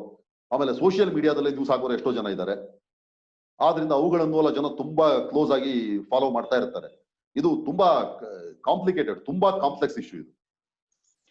ಇದು FM ರೇಡಿಯೋಗಳಲ್ಲಿ ನ್ಯೂಸ್ ಅದೊಂದು ಅಂದ್ರೆ ತುಂಬಾ ಹಿಂದೆ ಡಿಸ್ಕಷನ್ ಆಗ್ತಾ ಇತ್ತು. ಅವರಿಗೆ ಪರ್ಮಿಷನ್ ಇರ್ಲಿಲ್ಲ ಅಂತ ನ್ಯೂಸ್ ನ, ಈಗ್ಲೂ ಇಲ್ಲ. ಸೊ ಇಂಟರ್ನೆಟ್ ಅಲ್ಲಿ ಹಂಗೆ ಯಾರಾದ್ರೂ ಮಾಡ್ಬೋದಾ? ಅಂದ್ರೆ ನ್ಯೂಸ್ ಅಂತ ಒಂದು ಯೂಟ್ಯೂಬ್ ಚಾನಲ್ ಮಾಡ್ಬಿಟ್ಟು ಶುರು ಮಾಡ್ಬೋದು. ಯೂಟ್ಯೂಬ್ ಚಾನಲ್ಗಳು ನ್ಯೂಸ್ ಬೇಕಾದಷ್ಟಿದೆ. ಈಗ FM ಗೆ ನ್ಯೂಸ್ ಕೊಡದೇ ಇರೋದೇ ನನಗೊಂಥರ ಆಶ್ಚರ್ಯ ಅನಿಸ್ತಾ ಇದೆ. ಈ private TV channels, private news channels 24/7 ಅವ್ರು ಏನ್ ಬೇಕಿದ್ರು ನ್ಯೂಸ್ ಹಾಕ್ಬೋದು ವಿತ್ ವಿಡಿಯೋ. ನೀವು FM ನಲ್ಲಿ ಪ್ರೈವೇಟ್ ರೇಡಿಯೋ ಅನ್ನೋ ಕಾರಣಕ್ಕಾಗಿ ನೀವು ನ್ಯೂಸ್ ಹಾಕ್ಬಾರ್ದು ಅನ್ನೋದು ಇದೆಯಲ್ಲ, ಅದು ಬಹಳ ಸ್ಟುಪಿಡ್ ಡಿಸಿಷನ್ ಅಲ್ವಾ ಅದು? FM ನಲ್ಲಿ ಯಾಕೆ ನ್ಯೂಸ್ ಹಾಕ್ಬಾರ್ದು? ಪ್ರೈವೇಟ್ ಟಿವಿ ಚಾನಲ್ ನ್ಯೂಸ್ ಹಾಕೋದಿದ್ರೆ, ಯೂಟ್ಯೂಬ್ ನಲ್ಲಿ ನ್ಯೂಸ್ ಹಾಕೋದಿದ್ರೆ, ಫೇಸ್ಬುಕ್, ಟ್ವಿಟರ್ ನಲ್ಲಿ ಯಾರಾದ್ರೂ ನ್ಯೂಸ್ ಹಾಕೋದಿದ್ರೆ, ಆಮೇಲೆ ವೆಬ್ಸೈಟ್ ಗಳನ್ನ ಮಾಡ್ಕೊಂಡು ಅದ್ರಲ್ಲಿ ನ್ಯೂಸ್ ಹಾಕೋದಿದ್ರೆ, ನೀವು ರೇಡಿಯೋದಲ್ಲಿ ಯಾಕೆ ಹಾಕ್ಬಾರ್ದು? ಈಗ ಆನ್ಲೈನ್ ರೇಡಿಯೋದಲ್ಲಿ ನ್ಯೂಸ್ ಹಾಕ್ಬೋದು ನೀವು. Online radio doesn't come under FM. ಯಾಕಂದ್ರೆ FM is not online radio. FM tower ಗಳಿಂದ, ಸಿಗ್ನಲ್ ಗಳಿಂದ ವರ್ಕ್ ಆಗತ್ತಾನೆ. ಅದು ಲೈಸೆನ್ಸ್ ತಗೋಬೇಕು, ಇವಾಗ ರೇಡಿಯೋ ಲೈಸೆನ್ಸ್ ತಗೋಬೇಕು ಅನ್ನೋದಕ್ಕೋಸ್ಕರ ಆ ತರದ್ದು ಕಂಡೀಷನ್ ಹಾಕ್ಬೋದು ಅವರು. ಇವಾಗ ಇಂಟರ್ನೆಟ್ ಗೆ ಯಾರು ಲೈಸೆನ್ಸ್ ತಗೋಬೇಕಿಲ್ಲ. ಅದಕ್ಕೆ ಆಗಿರೋದು ಈಗ. ಆದ್ರೆ ಅದೇ ಕರೆಕ್ಟ್. ಆದ್ರೆ ಟಿವಿ ಲೈಸೆನ್ಸ್ ತಗೋಬೇಕಾನೆ ನೀವು. ಟಿವಿ ನ್ಯೂಸ್ ಚಾನಲ್ ಗಳಿಗೆ ಬಿಡ್ತಾರೆ, FM ಗೆ ಬಿಡಲ್ಲ. ಅದನ್ನ ಎಲ್ಲರೂ ಡಿಬೇಟ್ ಮಾಡ್ತಾ ಇದ್ದಾರೆ. ನನಗೂ ಬಾರಿ ಆಶ್ಚರ್ಯ ಅದು ಯಾಕೆ ಮಾಡಿದ್ದಾರೆ ಅಂತ. ಈಗ FM ನಲ್ಲಿ ನ್ಯೂಸ್ ಹಾಕ್ಲೇಬೇಕು, ಹಾಕ್ಲಿಕ್ಕೆ ಅವಕಾಶ ಕೊಡ್ಲೇಬೇಕು. ಏನ್ ತಪ್ಪ ಕೊಟ್ರೆ? ಹಳೆ ಕಾಲದಲ್ಲಿ ಇತ್ತು ಗೌರ್ಮೆಂಟ್ ಮೊನೋಪೋಲಿ ಇತ್ತು. ಆಮೇಲೆ ಪ್ರೈವೇಟ್ನವರು ನ್ಯೂಸ್ ಬ್ರಾಡ್ಕಾಸ್ಟ್ ಮಾಡ್ಲಿಕ್ಕೆ ಬಿಡಬಾರ್ದು. ಮಿಸ್ಲೀಡ್ ಮಾಡಬಹುದು, ಆಮೇಲೆ ಎಲ್ಲೋ ಒಂದ್ ಕಡೆ ದಂಗೆ ಆಗಿದೆ, ಕೊಲೆ ಆಗಿದೆ, ಇಂಥ ಸುದ್ದಿಗಳನ್ನೆಲ್ಲ ಹಾಕ್ಬೋದು. ಆದ್ರಿಂದ ಮಾಡಬಾರ್ದು ಅಂತ ಆಗಿನ ಕಾಲದಲ್ಲಿ ಒಂದು ಸೋಷಿಯಲಿಸ್ಟ್ ಸರ್ಕಾರದ ನಿರ್ಧಾರ ತಗೊಂಡಿದ್ರು. ಈಗ ನೀವು ಸೋಷಿಯಲ್ ಮೀಡಿಯಾ ಬಂದ್ಮೇಲೆ ಏನ್ ಬೇಕಿದ್ರು ನ್ಯೂಸ್ ಸ್ಪ್ರೆಡ್ ಮಾಡ್ಬೋದು ತಾನೆ, ಎಲ್ಲಿ ಬೇಕಿದ್ರು. ಈಗ FM ನಲ್ಲಿ ನ್ಯೂಸ್ ಹಾಕಕ್ ಬಿಡಲ್ಲ ಅನ್ನೋದೇ ಒಂಥರ ಅತಾರ್ಕಿಕವಾಗಿದ್ದು. ಆಮೇಲೆ ನೀವು ಹೇಳ್ತಾ ಇದ್ರಲ್ವಾ, ಇನ್ನು 50-60 ವರ್ಷ ಆದ್ರೂ ನ್ಯೂಸ್ ಪೇಪರ್ ರೆಲೆವೆನ್ಸ್ ಇದ್ದೇ ಇರುತ್ತೆ ಅಂತ. ಅದು ಯಾವ ಬೇಸಿಸ್ ಮೇಲೆ ಹೇಳ್ತಾರೆ? ಯಾಕಂದ್ರೆ ಈಗ ಅಂದ್ರೆ maybe you are right. ಯಾಕಂದ್ರೆ ಈಗ ಟೆಲಿವಿಷನ್ ನ್ಯೂಸ್ವೇ ಆಲ್ಮೋಸ್ಟ್ ಒಂದು 20 ವರ್ಷದಿಂದ ಇದೆ, ಬಟ್ ಸ್ಟಿಲ್ ನ್ಯೂಸ್ ಪೇಪರ್ ತುಂಬಾ ಇಂಪ್ಯಾಕ್ಟ್ ಮಾಡಿಲ್ಲ. ಸೊ ಈಗ ಟೆಲಿವಿಷನ್ ಮತ್ತೆ ಆನ್ಲೈನ್ ನ್ಯೂಸ್ ಎರಡುವೇ ಇನ್ಸ್ಟೆಂಟ್ ನ್ಯೂಸ್ ಕೊಡೋ ಎಬಿಲಿಟಿ ಇರುವಾಗ ನ್ಯೂಸ್ ಪೇಪರ್ ಹೇಗೆ ಅದರ ರೆಲೆವೆನ್ಸ್ ಉಳಿಸ್ಕೊಂಡಿದೆ, ಮತ್ತೆ what is the appeal of that? ನೋಡಿ, ಸುಮಾರು 20 ವರ್ಷದಿಂದ ಜರ್ನಲಿಸಮಿಗೆ ಬಂದಾಗ ಈ ನ್ಯೂಸ್ ಪೇಪರ್ಗಳೆಲ್ಲ ಇರಲ್ಲ, ಇನ್ನು 5 ವರ್ಷಕ್ಕೆ ಎಲ್ಲ ಡಿಜಿಟಲ್ ಬಂದಿದೆ ಅಂತ ಹೇಳ್ತಾ ಇದ್ರು. ಅವಾಗಲೇ ಒಂದು ದೊಡ್ಡ ರೆವಲ್ಯೂಷನ್ ಸ್ಟಾರ್ಟ್ ಆಗಿತ್ತು. ಆಮೇಲೆ ಅದೇನೋ ಆಯ್ತಲ್ಲ, Y2K ಅಂತಾನೆ ಏನೋ ಒಂದು .com ಫಸ್ಟ್ ಆಯ್ತು ಅದ್ರಲ್ಲಿ. ಆ ಟೈಮ್ ನಲ್ಲಿ ಅದು ಬಹಳ ಜೋರ ನಡೀತಾ ಇತ್ತು ಅವಾಗ್ಲೇನೆ. ಆಮೇಲೆ ಅದಾಗಿ ಸುಮಾರು 20 ವರ್ಷ ಆಯ್ತು. ಅಷ್ಟರ ಮೇಲೆ ಹೊಸ ನ್ಯೂಸ್ ಪೇಪರ್ ಸುಮಾರು ಬಂದಿದೆ, ಸರ್ಕ್ಯುಲೇಷನ್ ಎಲ್ಲ ನ್ಯೂಸ್ ಪೇಪರ್ದು ಜಾಸ್ತಿ ಆಗಿದೆ. ಈ ನ್ಯೂಸ್ ಪೇಪರ್ಗಳು 3-4 ಕಾರಣಕ್ಕಾಗಿರ್ತವೆ. India is a very vast country. ಮತ್ತೆ ಇಂಡಿಯಾದಲ್ಲಿ ತುಂಬಾ ಜನ ಇವರಿದ್ದಾರೆ, ಏನು ಅಂದ್ರೆ ಟೈಮ್ ಇರೋ ಜನ ಇದ್ದಾರೆ ಈ ಕೂತ್ಕೊಂಡು ನ್ಯೂಸ್ ಪೇಪರ್ ಓದೋ ಅಂತವ್ರು ಇವತ್ತಿಗೂ. ಆದ್ರಿಂದ ನ್ಯೂಸ್ ಪೇಪರ್ಗಳನ್ನ ಜನ ಕೊಂಡುಕೊಂಡು ಓದ್ತಾರೆ for various reasons. Bus stand ಎಲ್ಲೋ, ಯಾವ್ದೋ ಹರಟೆ ಕಟ್ಟೆ ಎಲ್ಲೋ, ಹೋಟೆಲ್ಗಳಲ್ಲೋ, ಆಫೀಸ್ಗಳಲ್ಲೋ ಇಲ್ಲಿ ಕೂತ್ಕೊಂಡು ಓಡ್ತಾನೆ ಇರ್ತಾರೆ. ಅವ್ರಿಗೆ ಬೇಕೇ ಬೇಕು. ಮತ್ತೆ ಎರಡನೇದಾಗಿ ಇವತ್ತಿಗೂ ನ್ಯೂಸ್ ಪೇಪರ್ಗಳಲ್ಲಿ ಸಾಕಷ್ಟು ಕಂಟೆಂಟ್ ಬರುತ್ತೆ. ಅದು ಅನಾಲಿಸಿಸ್ ಇರ್ಬೋದು, ಆರ್ಟಿಕಲ್ಸ್ ಇರ್ಬೋದು, ಬೇರೆ ಬೇರೆ ಏನೇನೋ ಇರ್ಬೋದು. ಅದನ್ನ ನೀವು ಈ ಟಿವಿಗಳಲ್ಲಿ ಸಿಗೋಲ್ಲ, ಇಂಟರ್ನೆಟ್ ನಲ್ಲಿ ಸಿಗೋಲ್ಲ. ಅದು ನನ್ನ ಪ್ರಕಾರ ನ್ಯೂಸ್ ಪೇಪರ್ಗಳು ಖಂಡಿತ ಇದ್ದೇ ಇರ್ತವೆ, ಇನ್ನೊಂದು 50 ವರ್ಷ ಇರುತ್ತೆ. ಯಾಕಂದ್ರೆ ಯುರೋಪ್ ನಲ್ಲಿ, ಅಮೆರಿಕಾದಲ್ಲಿ ಪ್ರೈವೇಟ್ ನ್ಯೂಸ್ ಬಂದು ತುಂಬಾ ವರ್ಷ ಆಯ್ತು. ಅಲ್ಲಿ ನ್ಯೂಸ್ ಪೇಪರ್ಗಳು ಇದಾವೆ, ಆದ್ರೆ ಅಲ್ಲಿ ಪ್ರಿಂಟ್ ಇಸ್ ಡೈಯಿಂಗ್ ನಾವು. ಡಿಜಿಟಲ್ ಫಾರ್ಮ್ಯಾಟ್ ಅಲ್ಲಿ ಸುಮಾರು ನ್ಯೂಸ್ ಪೇಪರ್ ಸಿಗ್ತಾ ಇದೆ. ಆದ್ರೆ ಅಲ್ಲಿ ಕಂಡೀಷನ್ಗೂ ನಮ್ಮ ಕಂಡೀಷನ್ಗೂ ವ್ಯತ್ಯಾಸ ಇದೆ. ಆದ್ರಿಂದ ನನ್ನ ಪ್ರಕಾರ ಸೌತ್ ಏಷ್ಯನ್ ಕಂಟ್ರಿಗಳಲ್ಲಿ, ಬೀಟ್ ಇಂಡಿಯಾ, ಶ್ರೀಲಂಕಾ, ಪಾಕಿಸ್ತಾನ್, ನೇಪಾಳ್, ಬಾಂಗ್ಲಾದೇಶ್, ಇಂಥ ದೇಶಗಳಲ್ಲಿ ನ್ಯೂಸ್ ಪೇಪರ್ಗಳಿಗೆ ಇನ್ನೂ ತುಂಬಾ ವರ್ಷ ಆಯುಷ್ಯಿದೆ. ಆಫ್ರಿಕಾದಲ್ಲಿ ಕೂಡ. ಆಮೇಲೆ ನನಗೆ ಗೊತ್ತಿರೋ ಪ್ರಕಾರ ಈ ನ್ಯೂಸ್ ಪೇಪರ್ ನಲ್ಲಿ ಇರೋ ಆಡ್ ಕ್ವಾಲಿಟಿ ಇದೆಯಲ್ಲ, ಅಂದ್ರೆ ಅಡ್ವರ್ಟೈಸರ್ಸ್ಗೆ ಅದ್ರಲ್ಲಿ ಸಿಗೋ ಕಂಟ್ರೋಲು, ಎಷ್ಟು ಜನ ರೀಚ್ ಆಗುತ್ತೆ, ಆಮೇಲೆ ಒಂದು ಕ್ವಾಲಿಟಿ ಅಂತ ಇರುತ್ತೆ. ಡಿಜಿಟಲ್ ಇದ್ರಲ್ಲಿ ಅದು ತುಂಬಾ ಕಡಿಮೆ ಅಂತ, ಅವರಿಗೆ ಅಟೆನ್ಷನ್ ಅಷ್ಟು ಸಿಗಲ್ಲ. ಸೊ ಹಂಗಾಗಿನೇ ಅಡ್ವರ್ಟೈಸರ್ಸ್ ತುಂಬಾ ಸ್ಪೆಂಡ್ ಮಾಡ್ತಿದ್ದಾರೆ ಆಡ್ ಮನೆ. ಇವಾಗ ಅಮೆಝಾನ್, ಫ್ಲಿಪ್ಕಾರ್ಟ್ ಸೇಲ್ ಬಂತು ಅಂದ್ರೆ ಅವರು ಫಸ್ಟ್ ಟ್ರೈ ಮಾಡೋದು ಟಿವಿ ಕೊಡ್ತಾರೆ, ಬಟ್ ನ್ಯೂಸ್ ಪೇಪರ್ ಅಲ್ಲಿ ಜಾಸ್ತಿ ದುಡ್ಡು ಹಾಕ್ತಾರೆ ಅಂತ. ಇದು ಕಂಟಿನ್ಯೂ ಆಗ್ತಾ ಇದ್ರೆ ಲೈಕ್ ಅದು ಸಸ್ಟೈನ್ ಆಗತ್ತೆ ಪ್ರಿಂಟ್. ಅಲ್ಲ, ಈಗ ಈ ಡಿಜಿಟಲ್ ನೀವೇ ಹೇಳಿದ್ರಲ್ಲ, ಈಗ ಕಾಮರ್ಸ್ ಇದೆಯಲ್ಲ, ಅಡ್ವರ್ಟೈಸ್ಮೆಂಟ್ ಯಾರಿಗೆ ಬರ್ಬೇಕಾಗಿತ್ತು? ಡಿಜಿಟಲ್ಗೆ ಬರ್ಬೇಕಾಗಿತ್ತಾನೆ. ಅಷ್ಟು ಪವರ್ಫುಲ್ ಆಗಿದ್ದಿದ್ರೆ ಅವ್ರ ಅಡ್ವರ್ಟೈಸ್ಮೆಂಟ್ ಹಾಕೋದಲ್ಲಿ ಪ್ರಿಂಟ್ ಅಲ್ಲಿ ಅದೊಂಥರ ಪ್ಯಾರಾಡಾಕ್ಸ್. ಅದು ಇಟ್ಸ್ ಅನ್ ಐರನಿ. ಈಗ ಪ್ರಿಂಟ್ ಇದೆಯಲ್ಲ, ಒರಿಜಿನಲ್ ಮೀಡಿಯಾ, ಡೈಯಿಂಗ್ ಮೀಡಿಯಾ ಅಂತ ಹೇಳೋದು. ಇದು ಮೋಸ್ಟ್ ಅಡ್ವಾನ್ಸ್ಡ್ ಅಂದ್ರೆ ಡಿಜಿಟಲ್ ಅಂತ. Commerce is digital. ಅವ್ರ ಅಡ್ವರ್ಟೈಸ್ಮೆಂಟ್ ಕೊಡೋದಲ್ಲ ನ್ಯೂಸ್ ಪೇಪರ್ಗಳಲ್ಲಿ ಪೂರ್ತಿ. ಅದರಲ್ಲೇ ಗೊತ್ತಾಗುತ್ತೆ. ಯಾಕಂದ್ರೆ ನ್ಯೂಸ್ ಪೇಪರ್ ಬೆಳಗ್ಗೆ ಬಂದ್ರೆ ಸಾಯಂಕಾಲ ತನಕ ಅದ್ರ ಆಯುಷ್ ಇದೆ. ಅದನ್ನ ಜನ ನೋಡ್ತಾ ಇರ್ತಾರೆ ಕೂತ್ಕೊಂಡು. ಈ ಡಿಜಿಟಲ್ ನಲ್ಲಿ ಆಡ್ ಗಳನ್ನ ಜನ ಕ್ಲಿಕ್ ಮಾಡದೇ ಇದ್ರೆ, ಸ್ಕಿಪ್ ಮಾಡಿದ್ರೆ ಹೋಯ್ತು. ಆಮೇಲೆ ತುಂಬಾ ಅಡ್ವರ್ಟೈಸ್ಮೆಂಟ್ ಗಳು ಡಿಜಿಟಲ್ ಅಲ್ಲಿ ಬಂದ್ರೆ ಜನ ಅದನ್ನ ಸ್ಕಿಪ್ ಮಾಡಿ ಹೋಗ್ತಾರೆ. ಈ ಪಾಪ್ ಅಪ್ ಆಗ್ತಾ ಇದ್ರೆ ಜನ ಕಾಯೋಲ್ಲ. ಟಿವಿಗಳಲ್ಲಿ ಅಡ್ವರ್ಟೈಸ್ಮೆಂಟ್ ಆಗಿ ಜನ ಚಾನಲ್ ಚೇಂಜ್ ಮಾಡ್ತಾರೆ. ಈಗ ಇನ್ನೊಂದು ಪ್ರಾಬ್ಲಮ್ ಬಂದ್ಬಿಟ್ಟಿದೆ. OTT ಬಂದ್ಮೇಲೆ ಎಷ್ಟೋ ಜನ ಎಂಟರ್ಟೈನ್ಮೆಂಟ್ ಚಾನಲ್ಗಳನ್ನ ನೋಡೋದೇ ಇಲ್ಲ. ಅವ್ರಿಗೆ ಬೇಕಾಗಿರೋ ಪ್ರೋಗ್ರಾಮ್ಗಳನ್ನ ಬೇಕಾದಾಗ ನೋಡ್ಬೋದು. ಈಗ traditional GEC general entertainment channels ಇದೆಯಲ್ಲ, ಅವರು ಕೂಡ ಈ ಊಟ ಅಂತದ ಮಾಡ್ಕೊಂಡು ಅಲ್ಲಿ ತೋರಿಸ್ತಾ ಇರ್ತಾನೆ. ಹಾಟ್ ಸ್ಟಾರ್ ಅಲ್ಲಿ ಇಲ್ಲಿ ಎಲ್ಲಾ ಕಡೆ ಬರುತ್ತಲ್ಲ ಅವ್ರ ಪ್ರೋಗ್ರಾಮ್ಗಳು. ನೀವು 9 ಗಂಟೆ ಕುತ್ಕೊಂಡು ಯಾವುದೇ ಧಾರಾವಾಹಿಯನ್ನು ನೋಡಲ್ಲ, ನೀವು ಬೇಕಾದಾಗ ನೋಡ್ತೀರಿ ನೀವು ಕುತ್ಕೊಂಡು. ಈ OTT ಅನ್ನೋದು ನಿಮ್ಗೆ ಅದೇ ಲಕ್ಸುರಿ ಇದೆ, ಯಾವಾಗ ಬೇಕಿದ್ರು ನೋಡ್ಬೋದು. ಈ ಪ್ರಿಂಟ್ ಒಂದೇ ಮೊದ್ಲಿಂದನು ಕಾನ್ಸ್ಟೆಂಟ್ ಆಗಿ ಆಗಿದೆಯಾ ಹಾಗೆ ಇರೋದು. ಈಗ ಆದ್ರಿಂದ ಈಗ ಡಿಜಿಟಲ್ ಟಿವಿನಲ್ಲಿ ಅಡ್ವರ್ಟೈಸ್ಮೆಂಟ್ ಹಾಕಿದ್ರೆ ಗ್ಯಾರಂಟಿ ಏನಿದೆ ಜನ ನೋಡ್ತಾರೆ ಅದನ್ನಂತ. ಪ್ರಿಂಟ್ ಅಲ್ಲಿ ಆದ್ರೆ ನಿಮ್ಗೊಂದು ಸರ್ಟೆಂಟಿ ಇದೆ, ಎಷ್ಟೋ ಲಕ್ಷ ಜನ ಈ ನ್ಯೂಸ್ ಪೇಪರ್ನ ನೋಡ್ತಾರೆ, ಬೆಳಗ್ಗೆಯಿಂದ ಸಾಯಂಕಾಲ ತನಕ ಸಿಗುತ್ತಾ ಇದೆ, ಅಟ್ಲೀಸ್ಟ್ ನೋಡಬಹುದು ಅಂತ. ಆದ್ರಿಂದ ಇದು ಒಂದು ಕಾರಣ ಪ್ರಿಂಟ್ ಸರ್ವೈವ್ ಆಗ್ಲಿಕ್ಕೆ. ಸತೀಶ್, ಸ್ವಲ್ಪ ರಿವೈಂಡ್ ಮಾಡೋಣ. ಈಗ ಒಂದು ನ್ಯೂಸ್ ಅಂದ್ರೆ ಘಟನೆ, ಮತ್ತೆ ಅದು ಪ್ರಿಂಟ್ ಅಲ್ಲೋ ಅಥವಾ ನ್ಯೂಸ್ ಪೇಪರ್ ಅಲ್ಲೋ ಒಂದು ವರದಿ ಅಥವಾ ರಿಪೋರ್ಟ್ ತರ ಓದ್ತೀವಿ. ಅದ್ರ ಹಿಂದೆ ಏನ್ ನಡೆಯುತ್ತೆ? ನ್ಯೂಸ್ ಯಾರ್ಯಾರು ಗ್ಯಾದರ್ ಮಾಡ್ತಾರೆ, ಆ ನ್ಯೂಸ್ ಕರೆಕ್ಟ್ ಇದೆಯಾ, ಚೆನ್ನಾಗಿದ್ಯಾ ಇಲ್ವಾ ಅಂತ just take us through the ಪರದೆ ಹಿಂದೆ ಏನೇನ್ ನಡೆಯುತ್ತೆ ನ್ಯೂಸ್ ಬರಕ್ಕೂ ಮುಂಚೆ ಅನ್ನೋದನ್ನ ಒಂದ್ ಸ್ವಲ್ಪ ನಮ್ಗೆ ಹೇಳ್ಬಿಡಿ. For example, we keep hearing correspondent, from the desk of, stringer ಕಳಿಸಿದ ನ್ಯೂಸ್, ಆತರ ಏನೇನೋ ಟರ್ಮ್ಸ್ ಕೇಳಿಸ್ಕೋತೀವಿ. ಅದ್ರ ಹಿಂದೆ ನಾವು ಏನು ಅಂತ ಅರ್ಥ ಮಾಡ್ಕೊಳಕ್ ಹೋಗಲ್ಲ, ಬಿಕಾಸ್ ನಮ್ಗೆ ನ್ಯೂಸ್ ಬೇಕಾಗಿರುತ್ತೆ, ಅದು ಸಿಗುತ್ತೆ. ಈಗ ನ್ಯೂಸ್ ಪೇಪರ್, ಟಿವಿ ಚಾನಲ್ ಹೆಚ್ಚು ಕಡಿಮೆ ಒಂದೇ ರೀತಿ ಆಪರೇಟ್ ಆಗೋದು. ಈ ನ್ಯೂಸ್ ಪೇಪರ್ ಮತ್ತೆ ಡಿಜಿಟಲ್ ಇದೆಯಲ್ಲ ಹೆಚ್ಚು ಕಡಿಮೆ ಒಂದೇ ರೀತಿ ಕೆಲಸ ಮಾಡುತ್ತೆ. ಈ ನ್ಯೂಸ್ ಪೇಪರ್ಗಳಿಗೆ ಮೊದಲನೇದಾಗಿ ರಿಪೋರ್ಟರ್ಸ್ ಇರ್ತಾರೆ, ಆಮೇಲೆ ಮೇಜರ್ ಸಿಟಿಗಳಲ್ಲಿ ರಿಪೋರ್ಟರ್ಸ್ ಇರ್ತಾರೆ. ಅವರ ಪಬ್ಲಿಕೇಶನ್ ಸೆಂಟರ್ ಬಿಟ್ಟು, ಸ್ಟೇಟ್ ಕ್ಯಾಪಿಟಲ್, ನ್ಯಾಷನಲ್ ಕ್ಯಾಪಿಟಲ್ ಬಿಟ್ಟು, ಅಲ್ಲಿ ದೊಡ್ಡ ಆಫೀಸ್ಗಳು ಬಿಟ್ರೆ ಬೇರೆ ಬೇರೆ ಮೇಜರ್ ಸಿಟಿಗಳಲ್ಲಿ, ಡಿಸ್ಟ್ರಿಕ್ಟ್ ಗಳಲ್ಲಿ ರಿಪೋರ್ಟರ್ಸ್ ಇರ್ತಾರೆ. ಆಮೇಲೆ ನಾಟ್ ಸೋ ಇಂಪಾರ್ಟೆಂಟ್ ಡಿಸ್ಟ್ರಿಕ್ಟ್ ಗಳಲ್ಲಿ ಅಥವಾ ಟೌನ್ ಗಳಲ್ಲಿ ಎಲ್ಲ ಅವರು ಪಾರ್ಟ್ ಟೈಮ್ ರಿಪೋರ್ಟರ್ಸ್, ಅಂದ್ರೆ stringers are part time reporters. ಅವರು ಬೇರೆ ಏನೋ ಕೆಲಸ ಮಾಡ್ಕೊಂಡಿರ್ತಾರೆ ಅವ್ರ ಲೈವ್ಲಿಹುಡ್ಗೆ, but they do this job also. Normally newspapers earlier used to choose someone from an academic background, normally college lecturers, teachers, ಇಂಥವ್ರನ್ನ ಸ್ಟ್ರಿಂಜರ್ಸ್ ಮಾಡಿಕೊಂಡಿರೋರು. ಅವರಿಗೆ ಜಾಸ್ತಿ ಸಮಯ ಇರುತ್ತೆ, ಅವ್ರಿಗೆ ಬರೀಲಿಕ್ಕೆ ಬರುತ್ತೆ, ಆಮೇಲೆ ಸೊಸೈಟಿನಲ್ಲಿ ಒಂದು ಸ್ಟ್ಯಾಂಡಿಂಗ್ ಇದೆ, ಆ ಕಾರಣದಿಂದ ಅವರು ಅಲ್ಲಿ ನ್ಯೂಸ್ ಗ್ಯಾದರ್ ಮಾಡಬಹುದು ಅಂತ. ಹಳೆ ಕಾಲದಲ್ಲಿ ನ್ಯೂಸ್ ಗಳನ್ನೆಲ್ಲ ಇವ್ರು ಏನ್ ಮಾಡ್ತಾ ಇದ್ರು ಅಂದ್ರೆ ಬರೆದು ಅದನ್ನ ಪೋಸ್ಟ್ ಮಾಡಿ ಬಂದು ಇಲ್ಲಿ 3 ದಿನ 4 ದಿನ ಬಿಟ್ಟು ಬರೋದು. ಅವಾಗ ಅಂತ ಏನು ಪ್ರಾಬ್ಲಮ್ ಇರಲಿಲ್ಲ, ಯಾಕೆಂದ್ರೆ ಈಗಿನ ತರ ಪ್ರಪಂಚ ಅಷ್ಟು ಜೋರಾಗಿ ಓಡ್ತಾ ಇರಲಿಲ್ಲ. ಈಗ ಟೆಕ್ನಾಲಜಿ ಎಲ್ಲ ತುಂಬಾ ಇಂಪ್ರೂವ್ ಆದ್ಮೇಲೆ ಈಗ ಒಬ್ಬ ಸ್ಟ್ರಿಂಜರ್, ಯಾವುದೋ ಒಂದು ಮೂಲೆಯಲ್ಲಿರೋ ಸ್ಟ್ರಿಂಜರ್ ಕರ್ನಾಟಕದಲ್ಲಿ, ಯಾರೋ ಒಬ್ಬ ಜೋಗ್ ನಲ್ಲಿರೋ ಸ್ಟ್ರಿಂಜರು, ಬೆಂಗಳೂರಿನಲ್ಲಿರೋ ರಿಪೋರ್ಟರ್ ಏಕಕಾಲಕ್ಕೆ ನ್ಯೂಸ್ ಬ್ರೇಕ್ ಮಾಡ್ಬೋದು. ಈಗ ಯಾಕೆಂದ್ರೆ ಇಬ್ರು ಇಮೇಲ್ ಕಳಿಸ್ಬೋದು, ಇಬ್ರು ವಾಟ್ಸ್ಆಪ್ ಅಲ್ಲಿ ಮೆಸೇಜ್ ಕಳಿಸ್ಬೋದು, ಹಾಕ್ಬಹುದು. ಈ ತರದಲ್ಲಿ ಅವರು ನ್ಯೂಸ್ ಅನ್ನ ಗ್ಯಾದರ್ ಮಾಡ್ತಾರೆ. ಆಮೇಲೆ ಡಿಸ್ಟ್ರಿಕ್ಟ್ ಗಳಲ್ಲಿ ಇರುವಂತಹ ರಿಪೋರ್ಟರ್ಗಳು ನಾರ್ಮಲಿ ಎಲ್ಲಾ ಬೀಟ್ ಗಳನ್ನು ಅವರೇ ಕವರ್ ಮಾಡ್ತಾರೆ. ಪಾಲಿಟಿಕ್ಸ್ ಇರ್ಬೋದು, ಬಿಸ್ನೆಸ್ ಇರ್ಬೋದು, ಇನ್ನೇನೇ ಇರ್ಬೋದು. ಈ ಸ್ಟೇಟ್ ಕ್ಯಾಪಿಟಲ್ ಗಳಲ್ಲಿ, ನ್ಯಾಷನಲ್ ಕ್ಯಾಪಿಟಲ್ ಎಲ್ಲದಕ್ಕೂ ಬೀಟ್ ಸಿಸ್ಟಮ್ ಇರುತ್ತೆ. ಅವರು they covered only one particular beat. Politics cover ಮಾಡೋರು ಪಾಲಿಟಿಕ್ಸ್, ಅದರಲ್ಲೂ ಕಾಂಗ್ರೆಸ್, ಜೆಡಿಎಸ್, ಬಿಜೆಪಿ, ವಿಧಾನಸೌಧ, ಆಮೇಲೆ ಕ್ರೈಮು, ಕೋರ್ಟ್, ಬಿಸ್ನೆಸ್, ಈ ತರದ ಇನ್ನೇನೇನೋ ಬೇರೆ ಬೇರೆ ಇದು ಸಿಟಿ ಕಾರ್ಪೊರೇಷನ್, ಈ ತರದೆಲ್ಲ ಇದ್ದೇ ಇರುತ್ತೆ. ಈಗ ಈ ನ್ಯೂಸ್ ಗಳನ್ನ ಇವರು ಈಗೆಲ್ಲ ಕಳಿಸೋದು ಏನಾಗಿದೆ, ಮೊದಲೆಲ್ಲ ನ್ಯೂಸ್ ಗಳನ್ನ ಟೈಪ್ ಮಾಡಿ ಮೇಲ್ ಮಾಡೋರು, ಮೇಲ್ ಬಂದಿದ್ದಾನೆ ಇಲ್ಲಿ ಚೆಕ್ ಮಾಡೋರು. ಈಗ ಈ ನ್ಯೂಸ್ ಗಳನ್ನ ಈಗಲೂ ಆ ಮೇಲ್ ಸಿಸ್ಟಮ್ ನಡೀತಾ ಇದೆ. ಇನ್ನು ತುಂಬಾ ಜನ ಏನ್ ಮಾಡ್ತಾರೆ ಅಂದ್ರೆ ಬಹಳ ಸ್ಪೀಡ್ ಆಗಿ ಬರಲಿ ಸಿಗ್ಲಿ ಅಂತ ಕಾರಣಕ್ಕಾಗಿ ವಾಟ್ಸ್ಆಪ್ ನಲ್ಲಿ ಕಳಿಸ್ತಾರೆ, ಅಥವಾ ವಾಟ್ಸ್ಆಪ್ ನಲ್ಲಿ ಟೆಕ್ಸ್ಟ್ ಅನ್ನ ಟೈಪ್ ಮಾಡಿ ಒಂದು ಅಟ್ಯಾಚ್ ಮಾಡಿ ಅದರಲ್ಲಿ ಕಳಿಸ್ತಾರೆ, ಇದು ಸಿಗುತ್ತೆ.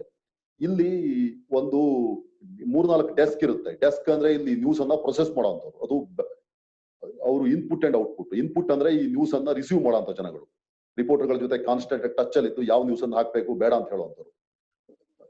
ಔಟ್ಪುಟ್ ಅಂದ್ರೆ ಟಿವಿನಲ್ಲಿ ಏನ್ ಬರುತ್ತೆ ಅಥವಾ ನ್ಯೂಸ್ ಪೇಪರ್ ಏನ್ ಬರುತ್ತೆ, ನಾಳೆ ಪ್ರಿಂಟ್ ಆಗುತ್ತೆ, ಅದನ್ನ ಡಿಸೈಡ್ ಮಾಡುವಂಥವ್ರು ನ್ಯೂಸ್ ರೂಮ್, ಅಲ್ಲಿಗೆ ಹೋಗುತ್ತೆ. ನಾರ್ಮಲಿ ನ್ಯೂಸ್ ಪೇಪರ್ ನಲ್ಲಿ ಲೋಯೆಸ್ಟ್ ಹೈರಾರ್ಕಿ ಅಂದ್ರೆ report or sub editor, that is the lowest. Reporter cum sub editor ಅಂದ್ರೆ ಸೇಮ್. ರಿಪೋರ್ಟರ್ ಅಂದ್ರೆ ಹೊರಗಡೆ ಹೋಗಿ ನ್ಯೂಸ್ ಅನ್ನು ಗ್ಯಾದರ್ ಮಾಡ್ಕೊ ಬರೋಂಥವ್ರು. ಸಬ್ ಎಡಿಟರ್ ಅಂದ್ರೆ ಅದನ್ನ ರೀರೈಟ್ ಮಾಡೋದು, ಅಥವಾ ಇಂಗ್ಲಿಷ್ ನಲ್ಲಿ ಬಂದಿರೋ ಸುದ್ದಿಗಳನ್ನ ಕನ್ನಡಕ್ಕೆ ಅಥವಾ ಬೇರೆ ಭಾಷೆಗೆ ಟ್ರಾನ್ಸ್ಲೇಟ್ ಮಾಡೋದು. ಇಂಗ್ಲಿಷ್ ನ್ಯೂಸ್ ಪೇಪರ್ ಆಗಿದ್ದಿದ್ರೆ ಇಂಗ್ಲಿಷ್ ಅಲ್ಲಿ ಬಂದಿರೋ ಸುದ್ದಿಗಳನ್ನ ಸಿಂಪ್ಲಿಫೈ ಮಾಡಿ ಅದಕ್ಕೆ ಹೆಡ್ಲೈನ್ ಗಿಡ್ಲೈನ್ ಕೊಟ್ಟು ಬರೆಯುವಂತವ್ರು ಸಬ್ ಎಡಿಟರ್ಸ್. ಆ ಸಬ್ ಎಡಿಟರ್ಸ್ ಮೇಲ್ಗಡೆ ಒಬ್ಬರು ಚೀಫ್ ಸಬ್ ಎಡಿಟರ್ ಇರ್ತಾರೆ. ಚೀಫ್ ಸಬ್ ಎಡಿಟರ್ ಅಂದ್ರೆ 3-4 ಜನ ಸಬ್ ಎಡಿಟರ್ ಗಳನ್ನ ಲೀಡ್ ಮಾಡುವಂತವ್ರು.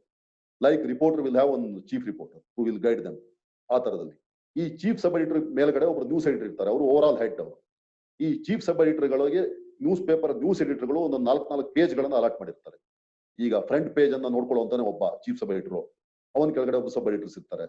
ಆಮೇಲೆ ಓಪೆಡ್ ಪೇಜ್, ಎಡಿಟ್ ಪೇಜ್ ನೋಡ್ಕೊಳ್ಳಕ್ಕೆ ಇನ್ನೊಬ್ಬ, ಆಮೇಲೆ ಬಿಸ್ನೆಸ್ ಪೇಜ್ ನೋಡ್ಕೊಳ್ಳಕ್ಕೆ, ಸ್ಪೋರ್ಟ್ಸ್ ಪೇಜ್ ನೋಡ್ಕೊಳ್ಳಕ್ಕೆ ಒಬ್ಬ. ಅವ್ರನ್ನೆಲ್ಲ ಇವರು ನ್ಯೂಸ್ ಎಡಿಟರ್ ಸೂಪರ್ವೈಸ್ ಮಾಡ್ತಾರೆ. ಈ ಚೀಫ್ ಸಬ್ ಎಡಿಟರ್ ಗಳು ಹಾಕಿರೋ ನ್ಯೂಸ್ ಅನ್ನ ಅಥವಾ ಯಾವ್ದನ್ನ ಹಾಕ್ಬೇಕು ಅಂತ ಡಿಸೈಡ್ ಮಾಡ್ತಾರೆ. ಆ ನ್ಯೂಸ್ ಗಳನ್ನ ಒಂದ್ಸಲ ಡಮ್ಮಿ ಪೇಜ್ ರೆಡಿ ಆದ್ಮೇಲೆ ತಗೊಂಡೋಗಿ ನ್ಯೂಸ್ ಎಡಿಟರ್ ತೋರಿಸ್ತಾರೆ. ನ್ಯೂಸ್ ಎಡಿಟರ್ ಅದನ್ನ ಚೆಕ್ ಮಾಡಿ ಕೆಲವು ನ್ಯೂಸ್ ಗಳನ್ನ ಡ್ರಾಪ್ ಮಾಡಿ ಅಂತಾರೆ, ಕೆಲವದನ್ನ ಹಾಕಿ ಅಂತಾರೆ, ಅಥವಾ ಕೆಲವು ಹೆಡ್ಲೈನ್ ಚೇಂಜ್ ಮಾಡ್ತಾರೆ, ಕೆಲವು ಪಿಕ್ಚರ್ ಗಳನ್ನ ಚೇಂಜ್ ಮಾಡ್ತಾರೆ. ಎಲ್ಲ ರೆಡಿ ಆದ್ಮೇಲೆ ಅದು ಪ್ರಿಂಟ್ ಹೋಗುತ್ತೆ. ಮತ್ತೆ ನ್ಯೂಸ್ ಪೇಪರ್ ಗಳಲ್ಲಿ ನಾರ್ಮಲಿ 2 ಸಲ ದಿನಕ್ಕೆ ಮೀಟಿಂಗ್ ಮಾಡ್ತಾರೆ. ಬೆಳಿಗ್ಗೆ ಒಂದ್ಸಲ 12 ಗಂಟೆಗೆ ಮೀಟಿಂಗ್ ಮಾಡ್ತಾರೆ. Editor chairs the meeting. ಅದರಲ್ಲಿ ನ್ಯೂಸ್ ಎಡಿಟರ್, ಚೀಫ್ ರಿಪೋರ್ಟರ್ಗಳು, ಆಮೇಲೆ ಬೇರೆ ಬೇರೆ assistant editors, business editor, sports editor ಎಲ್ಲ ಇರ್ತಾರೆ. ಅದರಲ್ಲಿ ಅವರು ಇವತ್ತು ಏನ್ ನ್ಯೂಸ್ ನಡೀತಾ ಇದೆ, ನಾಳೆ ನ್ಯೂಸ್ ಪೇಪರ್ ಏನ್ ಹಾಕ್ಬೋದು ಅಂತ ಡಿಸೈಡ್ ಮಾಡಿ ಅಲ್ಲಿ ಡಿಸೈಡ್ ಮಾಡ್ಕೋತಾರೆ. ರಿಪೋರ್ಟರ್ಗಳಿಗೂ ಹೇಳ್ತಾರೆ ಇಂಥ ಸುದ್ದಿ ಬೇಕು, ನಮ್ಮ ಸ್ಟ್ಯಾಂಡ್ ಈ ತರ ಇರಬೇಕು, ತಗೊಬಂದಿ ಅಂತ. ಆಮೇಲೆ ನ್ಯೂಸ್ ನಲ್ಲಿ ಪ್ಲಾಂಡ್ ಅನ್ನೋದು 50% ಮಾತ್ರ, ಉಳಿದಿದ್ದಲ್ಲ ಅನ್ಪ್ಲಾಂಡ್. ಬ್ರೇಕಿಂಗ್ ನ್ಯೂಸ್ ಯಾವ ಟೈಮಿಗೆ ಏನ್ ಬೇಕಿದ್ರು ಆಗ್ಬೋದು. ನೀವು ರಾತ್ರಿ 10 ಗಂಟೆಗೆ ನ್ಯೂಸ್ ಪೇಪರ್ ನ ಪ್ರಿಂಟ್ಗೆ ಕಳಿಸಿರ್ತೀರಿ, ಅಷ್ಟೊತ್ತಿಗೆ ಎಲ್ಲ ಚೇಂಜ್ ಆಗ್ಬಿಡುತ್ತೆ, ಏನೋ ದೊಡ್ಡ ಅನಾಹುತ ಆಗಿ. ಅವಾಗ ನೀವು ಅಲ್ಲಿ ಕ್ವಿಕ್ ಆಗಿ ಅಲ್ಲಿ ಏನಾಗುತ್ತಾ ಡಿಸಿಷನ್ ಅಂತ ತಗೊಳ್ಳೇಬೇಕು. ಆ ಕೆಲಸವನ್ನು ಅಲ್ಲಿದ್ದವ್ರು ಮಾಡ್ತಾರೆ. ಮತ್ತೆ ನ್ಯೂಸ್ ಪೇಪರ್ಗಳಲ್ಲಿ ಮತ್ತೆ ಸಾಯಂಕಾಲ 5-6 ಗಂಟೆಗೆ ಒಂದು ಮೀಟಿಂಗ್ ನಡೆಯುತ್ತೆ, ಯಾವ ನ್ಯೂಸ್ ಅನ್ನು ಹಾಕ್ಬೇಕು ಬೇಡ ಅಂತ ಡಿಸೈಡ್ ಮಾಡಕ್ಕೆ. ಆ ತರ ನಡೆಯುತ್ತೆ. ಟಿವಿ ಚಾನಲ್ಗಳಲ್ಲಿ ರೆಗ್ಯುಲರ್ ಮೀಟಿಂಗು ಬೆಳಗ್ಗೆ ನಡೆಯುತ್ತೆ, ಏನ್ ಹಾಕ್ಬೇಕು ಅಂತ. ಈ ಸಾಯಂಕಾಲ ಅಲ್ಲ, ನೆಕ್ಸ್ಟ್ ಬುಲೆಟಿನ್ಗೆ ಏನ್ ಹಾಕ್ಬೇಕು ನಾವು ಅಂತ ಡಿಸೈಡ್ ಮಾಡ್ಕೋತೀವಿ. ಆಮೇಲೆ ಆಲ್ ಥ್ರೂ ದ ಡೇ ನಾವು ಡೇ ಡ್ರೈವರ್ ಅಂದ್ರೆ ಯಾವುದೋ ಒಂದು ನ್ಯೂಸ್ ಅನ್ನು ಬೆಳಗ್ಗೆಯಿಂದ ಸಾಯಂಕಾಲ ಹಾಕ್ತಾ ಇರ್ತಾರಲ್ಲ, ಅದಕ್ಕೆ we call it day driver. ಅದನ್ನೇ ಹಾಕುದು. ಬೆಳಿಗ್ಗೆ ಯಾವ್ದೋ ಮಳೆ ಬಂದಿದೆ, ಬೆಳೆ ಯಾವ್ದೋ ತರಕಾರಿ ರೇಟ್ ಜಾಸ್ತಿ ಆಗಿದೆ, ಇನ್ನೇನೋ ದೊಡ್ಡ ಕ್ರೈಮ್ ಆಗಿದೆ, ಇನ್ನೇನೋ ಅನಾಹುತ ಆಗಿದೆ, ಅದನ್ನ ಬೆಳಗ್ಗೆ ಅಂತ ಅದಕ್ಕೆ ಏನೇನು ಎಲಿಮೆಂಟ್ ಅನ್ನು ಆಡ್ ಮಾಡ್ಬೋದು, ಯಾರನ್ನ ಗೆಸ್ಟ್ ಆಗಿ ಕರ್ಕೊ ಬರ್ಬೇಕು, ಯಾರನ್ನ ಕರ್ಕೊ ಬರ್ಬಾರ್ದು, ನಮ್ಮ ರಿಪೋರ್ಟರ್ಗಳು ಯಾವ ಸ್ಟ್ಯಾಂಡ್ ತಗೋಬೇಕು, ಏನಂತ ಹೇಳ್ಬೇಕು, ಅದನ್ನೆಲ್ಲ ಮತ್ತೆ ಡಿಸೈಡ್ ಮಾಡಿರ್ತೀವಿ. ಮತ್ತೆ ಸಾಯಂಕಾಲ 4-5 ಗಂಟೆಗೆ ಇನ್ನೊಂದು ಮೀಟಿಂಗ್ ನಡೆಯುತ್ತೆ. ಬೆಳಿಗ್ಗೆ ನಾವು ಅಸೈನ್ ಮಾಡಿರೋದ್ರಲ್ಲಿ ಎಷ್ಟು ಬಂದಿದೆ, ಎಷ್ಟು ಬಂದಿಲ್ಲ, ಯಾವ್ಯಾವ ಕಾರಣಕ್ಕಾಗಿ ನಮಗೆ ತರಕ್ಕಾಗಿಲ್ಲ ನ್ಯೂಸ್ಗಳನ್ನ, ಹೇಗೆ ಅದನ್ನ ಡ್ರಾಪ್ ಮಾಡಿದ್ರೆ ಇನ್ನೇನ್ ಹಾಕ್ಬೇಕು ಅಂತ ಇದು ನಡೀತಾನೆ ಇರುತ್ತೆ. ಇದೊಂಥರ ಕಂಟಿನ್ಯೂಸ್ ಪ್ರೊಸೆಸ್, ಬಹಳ ಕಾಂಪ್ಲಿಕೇಟೆಡ್ ಇದು. ಅದ್ರ ಒಳಗಡೆ ಇದ್ರೆ ನಿಮ್ಗೆ ಅರ್ಥ ಆಗುತ್ತೆ. ಮತ್ತೆ ಸಿಕ್ಕಾಪಟ್ಟೆ ಟೆಕ್ನಿಕಲ್ ಟರ್ಮ್ಸ್ ಎಲ್ಲ ಇದೆ. Those who are into this profession they know all that. ಈ ತರ ಬರುತ್ತೆ. ಇದರಲ್ಲಿ ನೀವು ಎಷ್ಟು ಜನ ಜರ್ನಲಿಸಂ ಸ್ಕೂಲು ಕಾಲೇಜುಗಳು ನಮ್ಮ ಇಂಡಿಯಾದಲ್ಲಿ ಯಾಕೆ ಎಷ್ಟು ಕೆಟ್ಟದಾಗಿದೆ ಕಾರಣ ಅಂದ್ರೆ, ಮೇನ್ಲಿ ಗೌರ್ಮೆಂಟ್ ರನ್ ಯೂನಿವರ್ಸಿಟೀಸ್ ಎಲ್ಲ ಇದೆಯಲ್ಲ, ಅವರು ಥಿಯರಿಯನ್ನು ಹೇಳ್ಕೊಡ್ತಾರೆ. ಅಲ್ಲಿಂದ ಬಂದ ಸ್ಟೂಡೆಂಟ್ಗಳು ಈ ನ್ಯೂಸ್ ಪೇಪರ್ ಗಳನ್ನು ಜಾಯ್ನ್ ಆದಾಗ, ಟಿವಿ ಚಾನಲ್ ಜಾಯ್ನ್ ಆದಾಗ ಫುಲ್ ಬ್ಲಾಂಕ್ ಆಗಿರ್ತಾರೆ. ಅವ್ರಿಗೆ ಏನೇನು ಗೊತ್ತಿರಲ್ಲ. ಅವ್ರಿಗೆ ಹೇಳ್ಕೊಟ್ಟಿದ್ದೇ ಬೇರೆ, ಇಲ್ಲಿ ಮಾಡ್ತಾ ಇರೋದೇ ಬೇರೆ, ಸಂಪೂರ್ಣವಾಗಿ ಏನೇನು ಗೊತ್ತಿರಲ್ಲ. ಆದ್ರಿಂದ ಈ private colleges, Asian college of journalism ಅಂತವರು ಏನು ನಿಮ್ಮ ಪ್ರೊಫೆಷನ್ಗೆ ಬೇಕು ಅದನ್ನೇ ಹೇಳ್ಕೊಡ್ತಾ ಇದ್ರು ಅವರು. ಆದ್ರಿಂದ ಅಲ್ಲಿ ಬಂದವರಿಗೆ ಬೇರೆಯವ್ರ ಮೇಲೆ ಅಡ್ವಾಂಟೇಜ್ ಇತ್ತು. ನಾನೀಗ Bengaluru university board of studies member, ಅಂದ್ರೆ ಸಿಲೆಬಸ್ ಅನ್ನ ಡಿಸೈಡ್ ಮಾಡುವಂತ ಕಮಿಟಿಗೆ ನಾನು ಅಲ್ಲಿ ಹೋಗ್ತೀನಿ. ಅಲ್ಲಿ ತುಂಬಾ ಜನ ಹಳೆ ಕಾಲದ ಅಕಾಡೆಮಿಷಿಯನ್ಸ್, ಹಳೆ ಕಾಲದ ಜರ್ನಲಿಸ್ಟ್ಗಳು ಕಳೆಲ್ಲ ಬಂದು ಕುತ್ಕೊಂಡಿದ್ದಾರೆ. ನಾನು ಈ ಸಿಲೆಬಸ್ ಅನ್ನ ಚೇಂಜ್ ಮಾಡಿ ಅಂದ್ರೆ ಅವ್ರು ಒಪ್ಪಲ್ಲ. ಈ ಸಿಲೆಬಸ್ ಇಂದ ಯಾವುದೇ ಪ್ರಯೋಜನ ಇಲ್ಲ. ಯಾಕಂದ್ರೆ ನೀವು 2 ವರ್ಷ ಇಲ್ಲಿ MA ಓದ್ಕೊಂಡು ಹೋದ್ರೆ ಅಲ್ಲಿ ನೀವು ಕಲ್ತಿದ್ದು ಒಂದೇ ಒಂದೊಂದು ಆ ನ್ಯೂಸ್ ಪೇಪರ್, ಟಿವಿ ಚಾನಲ್ ಅಲ್ಲಿ ಯಾರು ಕೇಳಲ್ಲ, ಇವ್ರಿಗೆ ಏನೂ ಬರಲ್ಲ. ಆ ತರದ್ದು ತುಂಬಾ ನಡೀತಾ ಇದೆ. ಆದ್ರಿಂದ ಈ ಗೌರ್ಮೆಂಟ್ ಯೂನಿವರ್ಸಿಟಿಗಳಲ್ಲಿ ಓದೋರಿಗೆ ಕೆಲಸ ಸಿಗೋದೇ ಕಷ್ಟ ಆಗಿದೆ. ಅದನ್ನ ಅವರು ಚೇಂಜ್ ಮಾಡ್ಕೋಬೇಕು. ಇಲ್ಲೇ ಸಾಧ್ಯನೇ ಇಲ್ಲ. ಈಗ ಮಾಡ್ರನ್ ಮೀಡಿಯಾನೇ ಬೇರೆ ಇರೋದೇ ಬೇರೆ ತರ, ಆಪರೇಟ್ ಆಗೋದೇ ಬೇರೆ ತರ. ಅದನ್ನ ನೀವು ಹೇಳ್ಕೊಡದೇ ಇದ್ರೆ ಸಾಧ್ಯನೇ ಇಲ್ಲ. ಆ ತರ ಆಗುತ್ತೆ. This is an interesting conversation. ಯಾಕೆಂದ್ರೆ ನಂಗೆ ಹೋದ ವಾರನೇ ಯಾರೋ ಫಿಸಿಕ್ಸ್ ಲೆಕ್ಚರರು, ಅವರು ಲೇಟ್ 28-30s ಅಲ್ಲಿ ಇದ್ದಾರೆ. ಅವರು ಇದನ್ನೇ ಪ್ರಾಬ್ಲಮ್ ನ ಹೇಳ್ತಾ ಇದ್ರು. ಅವರು ಕೆಲವು ಅಂದ್ರೆ ಯಾವ ಸಬ್ಜೆಕ್ಟ್ಸ್ ಅಂತ ಮರ್ತೋಗಿದೆ, ಬಟ್ ಆ ಟಾಪಿಕ್ಸ್ ಸದ್ಯಕ್ಕೆ ತುಂಬಾ ರೆಲೆವೆಂಟ್ ಆಗಿದೆ. ಇಂಜಿನಿಯರಿಂಗ್ ಅಲ್ಲಿ, ಎಲೆಕ್ಟ್ರಾನಿಕ್ಸ್ ಅಲ್ಲಿ ಎಲ್ಲ ಯೂಸ್ ಮಾಡ್ತಾರೆ ಅದನ್ನ. ಅದು ತುಂಬಾ ಇಂಪಾರ್ಟೆಂಟ್ ಟಾಪಿಕ್ ಅಂತ ಹೇಳ್ತಾ ಇದ್ರು. ಬಟ್